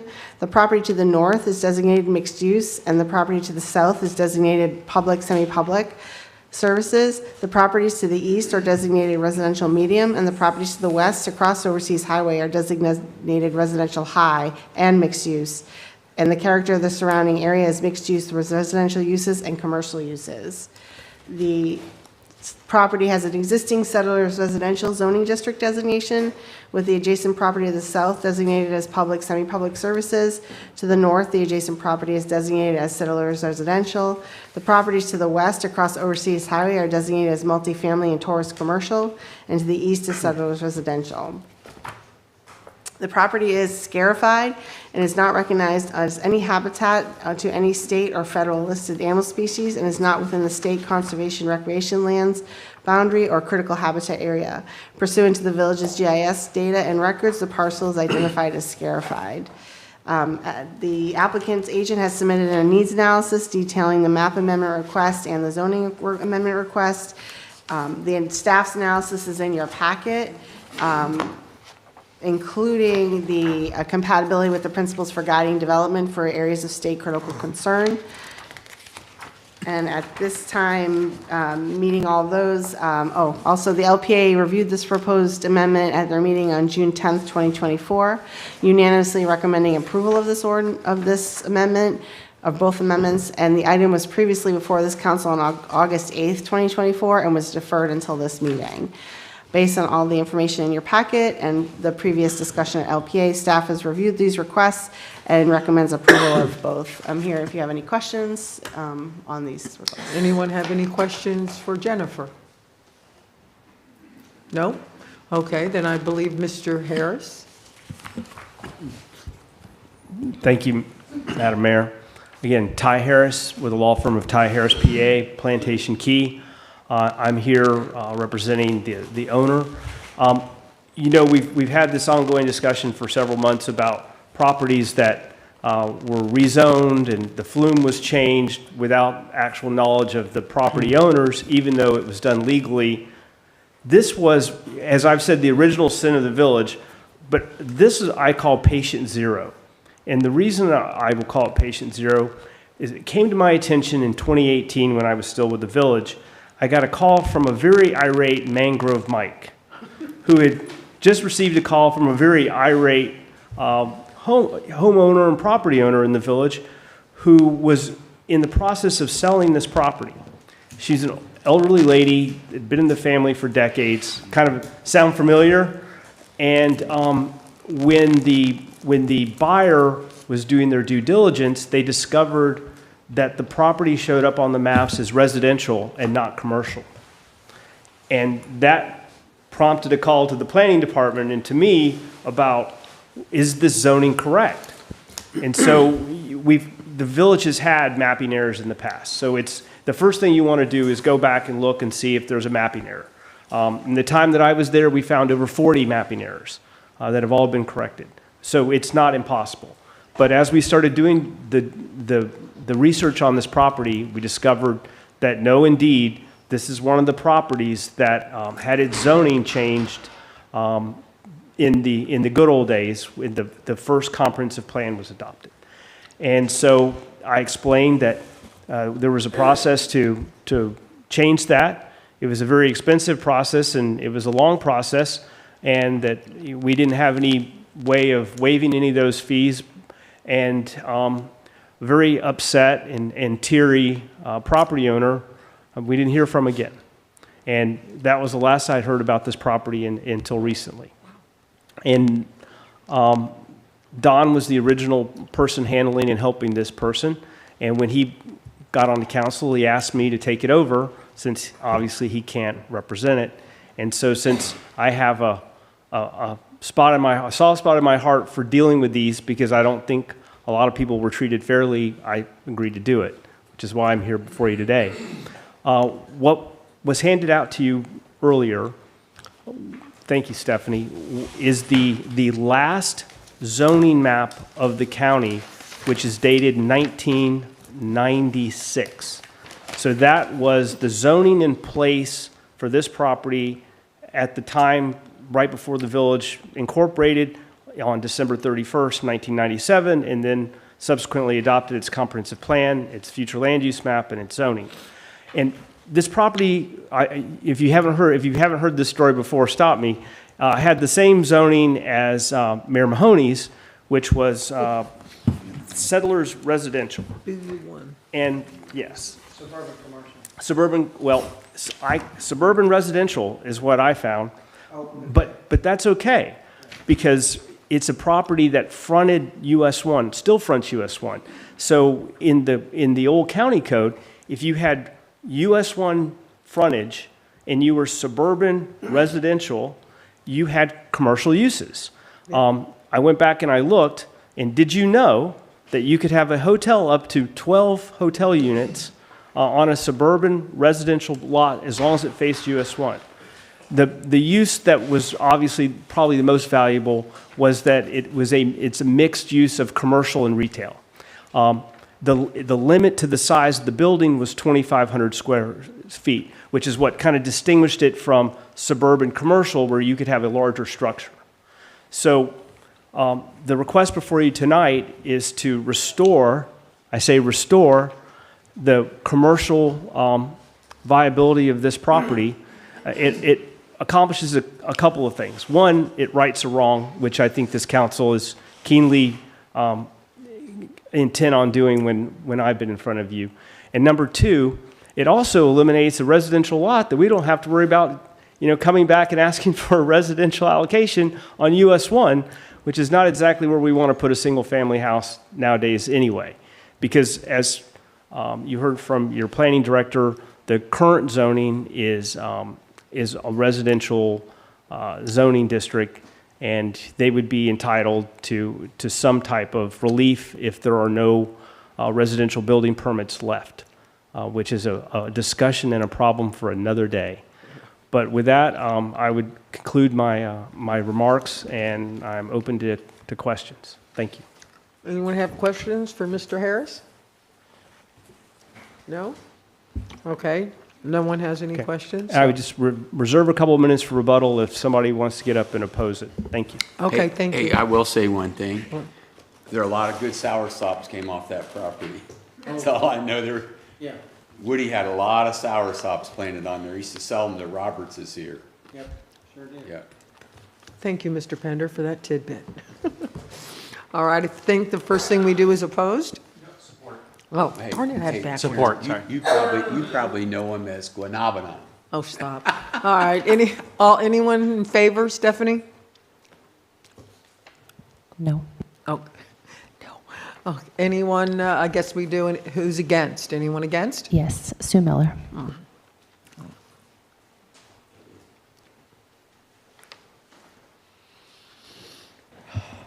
I guess the next time I should, Sue Miller, Lower Matacumbe. I oppose upzoning of property, and it's as simple as that. We have a shortage of space on US 1 for much of anything anymore, and anytime you upzone something, you're just asking for more of what we don't have room for. And so I have that problem. I think that this is a perfect illustration of why we need to review our comprehensive plan, because this property, like any other property that we have in this situation, it has a church on one side and a single-family home on the other side, and our zoning classifications don't have, well, what was it? Suburban residential type zoning, like we used to have with the county, where you had low intensity uses. You either have residential or you have high intensity commercial. There's nothing in between. I think that is something that the comprehensive plan amendments needs to look at. We need a zoning classification that allows for properties that are low intensity. I happen to believe that property should be left single family and it should become affordable housing. I think that there's probably room on it for 4 residential homes that are affordable, which is something we desperately need. And I think that would be the perfect solution for that, where you have a residential use that's desperately needed, and it really is more appropriate than all of the uses that could go on that property with mixed-use zoning. Thank you very much. Thank you, Stephanie. All right, Mr. Harris, would you like to come up and? Yeah. Hey, I'd like to ask Ty one question. Oh, okay. Wait, before you start, Mr. Pender wants to ask you a question. Hey, if this has changed to highway commercial, there's got to be a buffer in the house to the north, and what about the church to the south? That is a very good point. So under our land development code, when you have a zoning that's different than the zoning next to you or behind you, it triggers double buffer requirements. What's that, double, you said? Double the buffer requirements. Zoning boundary buffer. Zoning boundary buffer is what it's called. The other thing that we don't talk about, we did talk about it briefly with Mayor Mahoney's property, is that the size of the property really dictates the size of anything that can go on, because you've got swales, you've got parking, you've got the setbacks requirements, you have the buffer requirements. So what starts out as it's a fairly modest sized property right now. By the time you do all this stuff, you're talking about a pretty small building. Even though it's scarified, you're still going to end up with a small building. And that's just a function of the property, the characteristics of the property. It doesn't have habitat on it, so we don't have any of those issues, but just new development in the village. If you were to go pull the site plan application, which this property will be required to do, you will see a list, half a mile long of all the things that they have to do to ensure proper stormwater, to ensure proper lighting, to ensure, all the things that we now require a new development to do. And when you put all those in, this building just goes like this, and gets smaller. And that's okay, because that's what the property can handle. That would be appropriate. And there is a process for that. That is the site plan process. To the point of whether or not we need to come up with these interim types of zoning districts that more reflect what the county did back in the 90s, that's a good discussion. And that I'm sure we will be having when we're talking about the comprehensive plan and the zoning code. But the other part of this, and I'll wrap it up with this, and most of you know this, but I'm sure not everybody knows. So we have a settlement agreement with the state. And the settlement agreement with the state is probably 12 years old now. And that agreement with the state limits, as you know, the number of housing units we can have, the number of hotel units, and the amount of commercial square footage. When folks talk about, we need to put more moratoriums out there, that would not be consistent not only with our comprehensive plan, but it would be inconsistent with that settlement agreement with the state. We kind of learned that the hard way when we tried to put a moratorium on the last, administrative relief, and the state rejected it as not being consistent with our comp plan.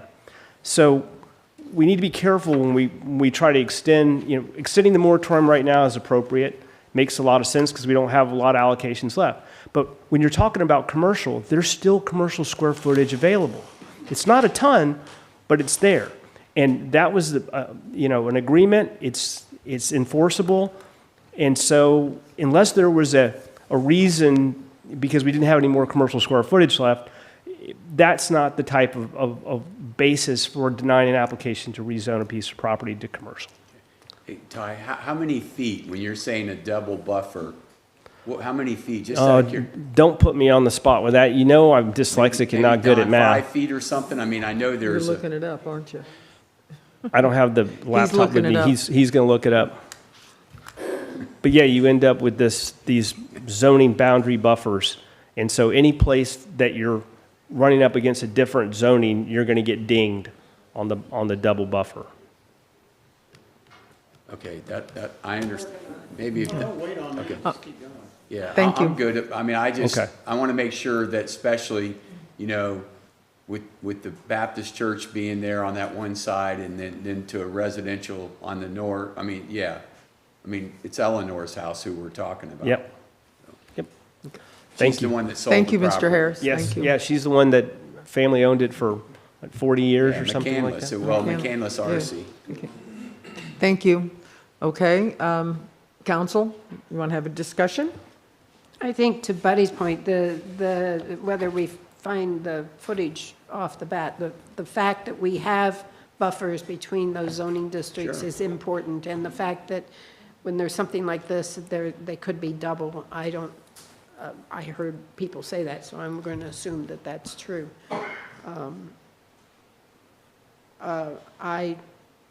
I think that's all I have to say right now. I did hear this at LPA, so I've heard a lot of the discussion on it. Steve, do you have anything? Buddy? I'm good. Well, for me, I don't consider this upzoning. I'm sorry, I don't. It's putting back what was taken.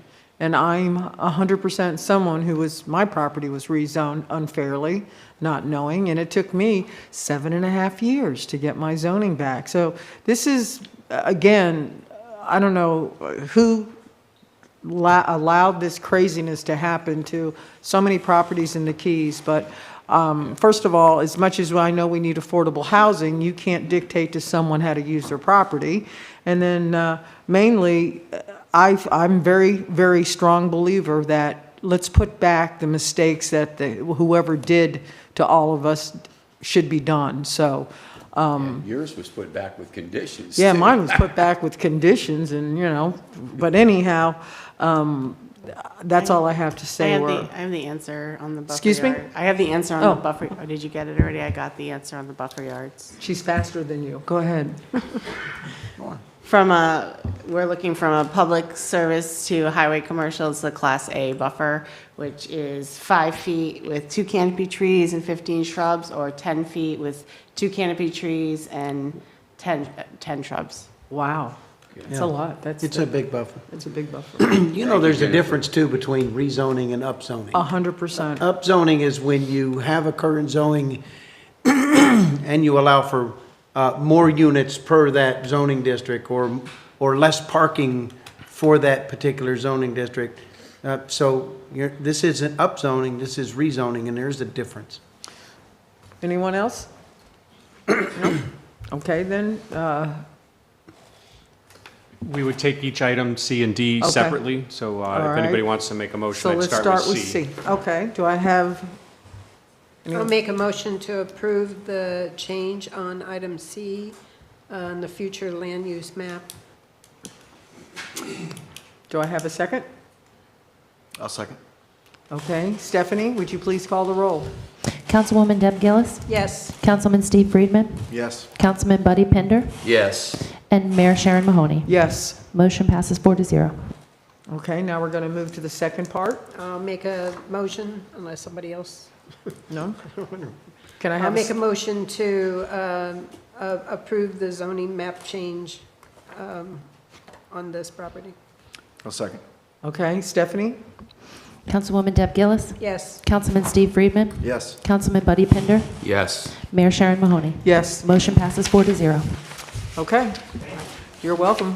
We are on tab E, which is a resolution of the Village Council of Islamorada Village of Islands, Florida, considering the request by Native Rental Properties for administrative relief from the Village Building Permit Allocation System BPAS for property located at 169 Hibiscus Street, Plantation Key, as legally described in Exhibit A, providing for transmittal of to the Department of Commerce and providing for an effective date.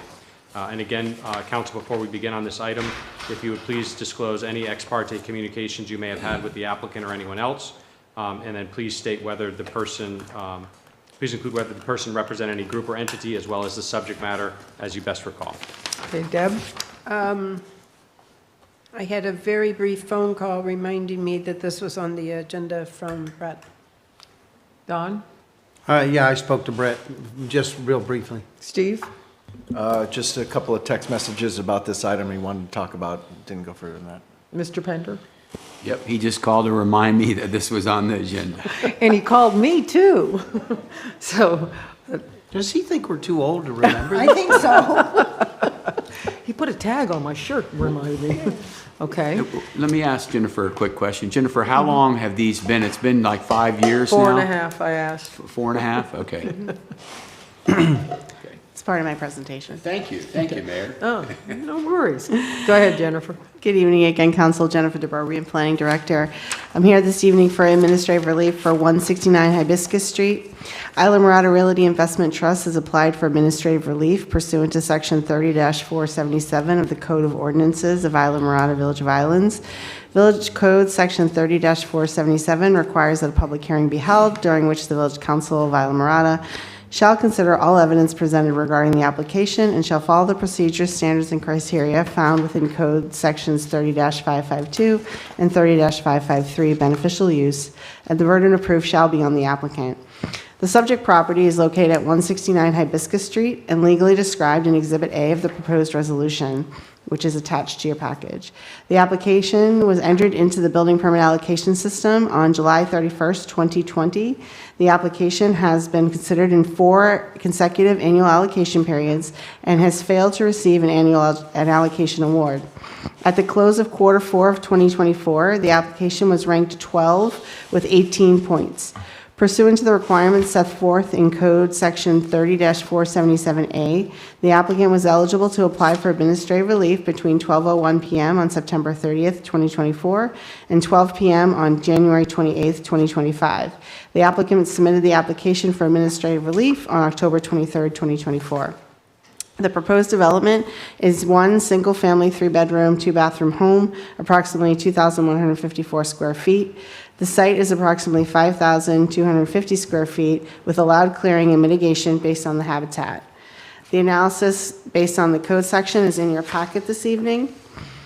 Additional information provided by the applicant. The property owner has complied with all the requirements of the building permit allocation system. The BPAS application has not been withdrawn at any time. The property owner has not applied for a deferral.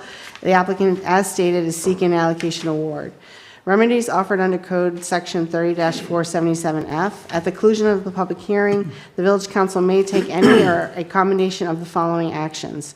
Grant the applicant an allocation award for all or part of the allocation requested in the next succeeding allocation period, or extended pro rata over several succeeding allocation periods. Offer to purchase the property at its fair market value. Suggest such other relief as may be necessary and appropriate. The village currently has 22 allocations available for administrative relief. At this time, I don't have anything else. If council has questions, I'm here to answer them for you. I got one. Go ahead, Don. So on our title, on the administrative relief for 169, it's a resolution request by Native Rental Properties. The residential is native, or the resolution is Native Rental Properties. The property appraiser records show that it's owned by Islamorada Realty Trust. So we should amend the resolution before we approve this if we're going to okay this for Islamorada Realty Trust, right? I did the resolution based on the application, not by the property, but probably. I'll leave that to, I'll ask legal that question. Yeah, if there was a change of ownership in the, as to who owns the property, we can amend it to reflect the correct owner. I think that would be appropriate, yeah. Okay. Anybody else? I'm good. Steve? I'd move to approve. Well, we gotta have. Well, wait, Oh, we public do? Okay, comment. I'm sorry. Talking about Gotta me let jumping the public- gun. I know, You right? want to see that game Well, too? He wants to see the game. Man, Don's in a hurry. He wants to go to bed. Would it be appropriate to see if Mr. Eklund would like to say anything? Yes, this is He still wasn't- quasi He judicial. wasn't sworn in. Quasi. Excuse me? He wasn't sworn in. Didn't you get sworn in? Did you raise your? Yeah, if he's going to speak, if you weren't sworn in before, you wouldn't need to. Okay. Oh, okay. I didn't know if you wanted to say something, but okay. Okay, so then We would, if there's anybody who Opposed. is, anybody who start with anyone in favor, and then anyone opposed. I'm gonna add, I was thinking I'm gonna add this to the, I'm telling the ya. cheat sheet. I'm telling you, I can't, for some reason. All right. Do we have anyone, Stephanie? I have someone signed up for opposed. Okay, so then we move to the next one. The gentleman holding his hand up. For opposed? Yeah. Go ahead. Calling you now, Jim. You can come on up. Opposed, okay. Thanks, Jim Enright. I live Plantation Key Colony. Matter of fact, I live across the street from the property. I gotta tell you, you build nice homes. 2 of them on my street. Very nice homes. I just don't get why they get to jump to the front of the line as far as permitting goes when people have been waiting for years for permits. Why did they get to jump to the front of the line? And the question that I have is, I don't understand why the applicant would get to jump to the front of the line to get these permits. Can you please let us know if anyone in the village council has received any campaign contributions or the promises of such contributions for this applicant or anyone associated with this applicant's company? And if so, would you please recuse yourself from the voting? I also want to get to see the football game. Thank you. So, Mr. Quick, I'm going to ask you, how does this work from what he's requesting? So, in terms of how are we here, there is a process in our code that's built in that applies to everyone across the board. This is not a special circumstance for this applicant. If you are in the BPAS system for 4 years, you are eligible to apply for administrative relief. And this applicant, as well as two others that are here today, have elected to apply. So anyone who is in there is eligible. This applicant waited for more than 4 years in the BPAS system. Otherwise, they wouldn't be sitting here today. This application would have been rejected at the planning level, and you would never even have seen it. So, yeah, there is no special consideration that is given for anybody who takes advantage of the administrative relief. And it's and everyone is eligible to, if they meet the requirements in the code, everyone is eligible to apply for administrative relief. Does that make sense to you? Does that make sense to you that he waited the time and? I understand, but that doesn't get to the second part of my. Oh, I was taking the first one first, so. Yeah, I mean, campaign contributions are campaign contributions. They're not, they are not something that is, that's not something that should influence your decisions. I mean, if you all feel that you can't be unbiased in a quasi-judicial hearing, obviously you all would recuse yourself. But biased or unbiased means going either way, meaning if somebody gave you $100 for a campaign contribution, if you can't look at it objectively and say either yes or no, then that would be something that you would all, you would all personally deal with. But the fact that somebody made a campaign contribution, that happens, that's part of our electoral system, is that people run, you get campaign contributions, and it plays no bearing on this. That you are bound by the record, and it has to, whatever your decision has to be supported by the record, by competent, substantial evidence. And if it's not, then we can't justify it, and frankly, somebody would challenge us, and we would have to defend it and hope that we could prevail. So everything that is discussed in quasi-judicial particularly needs to be based upon the record, not based upon anything outside of the record. That's right. Okay. For the record, sir, Mr. Eckblum contributed to my opponent, I believe. Well, I had no opponent, so I didn't get any donations. Yeah, so. lucky you. So, and that's a good point that Councilmember Friedman brings up too, that if there's a campaign contribution that went to an opponent, it's the same thing. It doesn't matter. You all, I assume, can be objective. So that's a good point to bring up, that one way or the other, you are bound by the record, not by anything that happened during a campaign. John, they're public records. He can go look it up at Joyce Griffin's website at the Supervisor of Elections and see everybody's campaign report. That's correct. Right. I believe it's actually on our website. What's I that? think It's it's on our actually website. on our website. Under the village clerk. Yeah. Under the village But it's not really jumping the line. No. It's because it's following the system, and the system has been that way since 1992. Anybody that is in the BPAS queue or in the county in the ROGO queue for 4 consecutive years can come in front of the county commissioner or Islamorada and ask for administrative relief. In other words, they've been in the queue for that long and they'd like to have something. And there's actually 3 things in the code that it says we can do in order to determine that. To add to that, I think anyone who's been in the line for 4 years can ask for administrative relief, but it costs them money to apply for it. So that's why some people may choose not to apply for it, to sit on BPAS. So he didn't jump in front of anybody. He followed the system, and then he paid the money to be moved to this section of it. Which So- is a In fact, last month $1,500 fee. I paid it myself and waited 7 years. Yeah. Because In I fact, want you to understand. Last month, we approved another one in Flamingo Hammock. Yes. subdivision. They've waited Yeah. almost 5 years. And they waited almost 5 years, yeah. Yeah. So I hope we answered some of your questions. Yes, thank you. Okay, council, anything? I'd move to approve. No, well, What? You I wanna- want to follow that. We can still have a discussion. Okay, Yeah, so you move to approve and I'll second. okay. But I want to have Go just for a it. statement. Good Go deal. ahead. For the public's knowledge, I looked up the environmental side of this, and they're allowed to, by our code, they're allowed to clear up to 70%. They're only requesting 49%, and they have to mitigate some of the trees and stuff in there, so there will be money paid or replacement of the trees in other places, depending on how all that works out as they build. But I want the public to understand that there's codes to protect the environment out there, and they will have to follow those codes. Like I said, they built a nice house. Yeah, he does. And as part of the approval, we'll update the title to correct That would be the now great. current owner. But Thank you. that's a Scrivener's issue. I think we can deal Okay. with that. That's fine. Okay, so we have a motion. Anybody want to say anything else? Or Marnie, sorry, Steph. Stephanie, will you call the roll, please?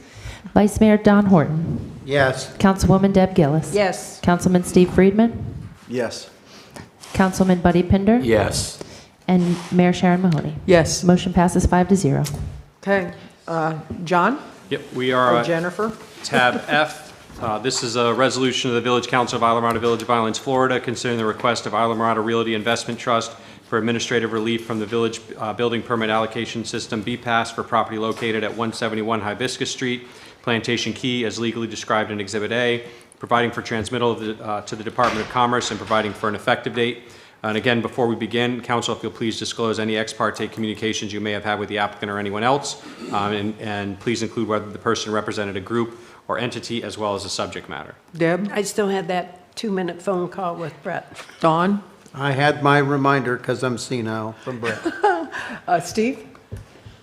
As stated previously. Me as well, as stated previously. Same here, so we're good. Good evening, Council. Again, Jennifer DeBobrian, Planning Director. I'm here this evening for administrative relief on 171 Hibiscus Street. Islamorada Realty Investment Trust has applied for administrative relief pursuant to Section 30-477 Code of Ordinances of the Village of Islamorada.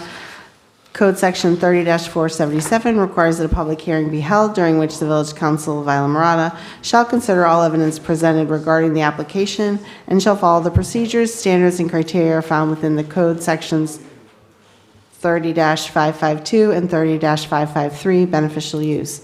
The burden of proof shall be on the applicant. The subject property is located at 171 Hibiscus Street and is legally described in the Exhibit A of the proposed resolution. The application was entered into the building permit allocation system on July 31st, 2020. The application has been considered in 4 consecutive annual allocation periods and has failed to receive an allocation award. At the close of Q4 of 2024, the application was ranked 13 with 18 points. Pursuant to the requirements set forth in Code Section 30-477A, the applicant was eligible to apply for administrative relief between 12:01 on September 30th, 2024 and 12 p.m. on January 28th, 2025. The applicant submitted the application for administrative relief on October 23rd, 2024. The proposed development is one single-family, 3-bedroom, 2-bathroom home in approximately 2,154 square feet. The site is approximately 5,250 square feet with the allowed clearing and mitigation based on the habitat. Again, the analysis is in your packet as presented under the code. Additional information provided by the applicant. The property owner has complied with all the requirements of the building permit allocation system. The BPAS application has not been withdrawn at any time. The property owner has not applied for deferral, and the applicant, as stated, is seeking an allocation award. Remedies offered under Code Section 30-477F. At the conclusion of the public hearing, the Village Council may take any or a combination of the following actions. Grant the applicant an application award for all of part of the allocation requested in the next succeeding allocation period, or extend pro rata over several succeeding allocation periods. Offer to purchase the property at its fair market value. Suggest other relief as may be necessary and appropriate. Currently, the village has, well, now 21 allocations available for administrative relief. Again, I'm here to answer any questions you may have. Anyone have any questions for Ms. Jennifer? No? Okay, ready, John? Yep. All in favor? All those in support? I've got it now. Do we have anyone? I don't have anyone signed up. And no one against? Okay, so council, anybody have anything? Does Brett want to say anything? No, he Or said he was assist? here. I don't, So I'll make the same statement as I made on the last one, is that the environmental side of it is the property is allowed to clear 70%. They're asking for 49% if there's about 30 trees on the property, if they can't figure out how to replace the trees on the property, they will have to pay a fee. And with that, if there's no other discussion, Anybody have anything? Okay. I'll make a motion to approve. Do I have a second? I'll make a second. Miss Stephanie, would you call the roll? Councilwoman Deb Gillis. Yes. Councilman Buddy Pinder. Yes. Councilman Steve Friedman. Yes. Vice Mayor Don Horton. Yes. Mayor Sharon Mahoney. Yes. Motion passes 5-0. Okay, John? Last one is a resolution of the Village Council of Islamorada Village of Islands, Florida. Consider the request by Islamorada Realty Investment Trust for administrative relief from the Village Building Permit Allocation System BPAS for property located at 267 Hibiscus Street, Plantation Key, as legally described in Exhibit A, providing for the transmittal to the Department of Commerce and providing for an effective date. And again, before we begin, if you'll please disclose any ex parte communications you may have had with the applicant or anyone else, and please include whether the person represented any group or entity, as well as the subject matter, as you best recall. Deb? Brett, as a reminder. Don? The same thing, Brett, as a reminder, it was on the agenda. Steve? As stated previously. As stated previously. Ditto. Twice. Okay. Good evening again, Jennifer DeBoer, Planning Director. I'm here this evening for administrative relief for 267 Hibiscus Street. Islamorada Realty Investment Trust has applied for administrative relief pursuant to Section 30-477 of the Code of Ordinances of the Village of Islamorada. Village Code Section 30-477 requires that a public hearing be held during which the Village Council shall consider all evidence presented regarding the application and shall follow the procedures, standards, and criteria found within Code Sections 30-552 and 30-553 beneficial use, and the burden of proof shall be on the applicant. The subject property is located at 267 Hibiscus Street and legally described in Exhibit A of the proposed resolution. The application was entered into the building permit allocation system on August 17th, 2020. The application has been considered in 4 consecutive annual allocation periods and has failed to receive an allocation award. At the close of quarter 4 of 2024, the application was ranked 14 with 18 points.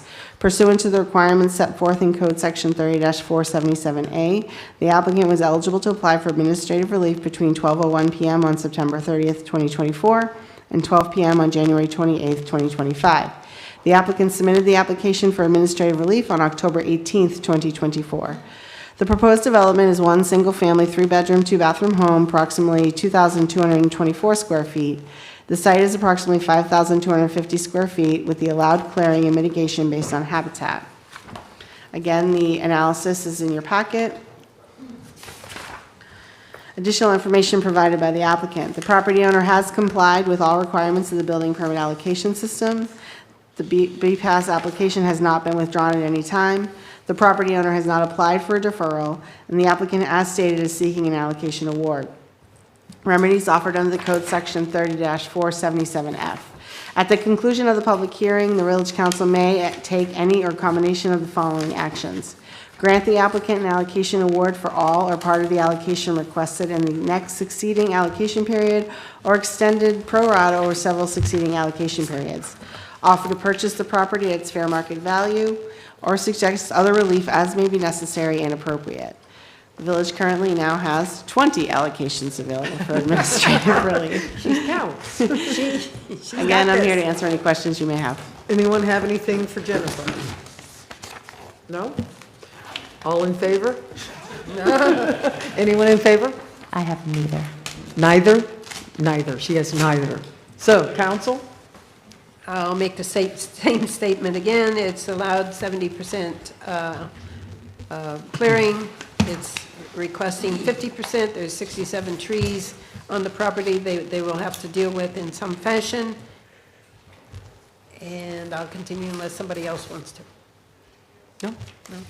I'll make a motion to approve. Do I have a second? I'll second. Stephanie, the roll, please. Councilwoman Deb Gillis.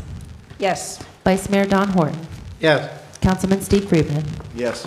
Councilman Buddy Pinder. Yes. Mayor Sharon Mahoney. Yes. Motion passes 5-0. Okay, thank Got a you. crew ready? John, do we have any other business? Or are we good? Nope, that's everything. Okay, go watch the football game. We need a motion. Motion to adjourn? Yes. I'll second. Okay, go watch We football. need one.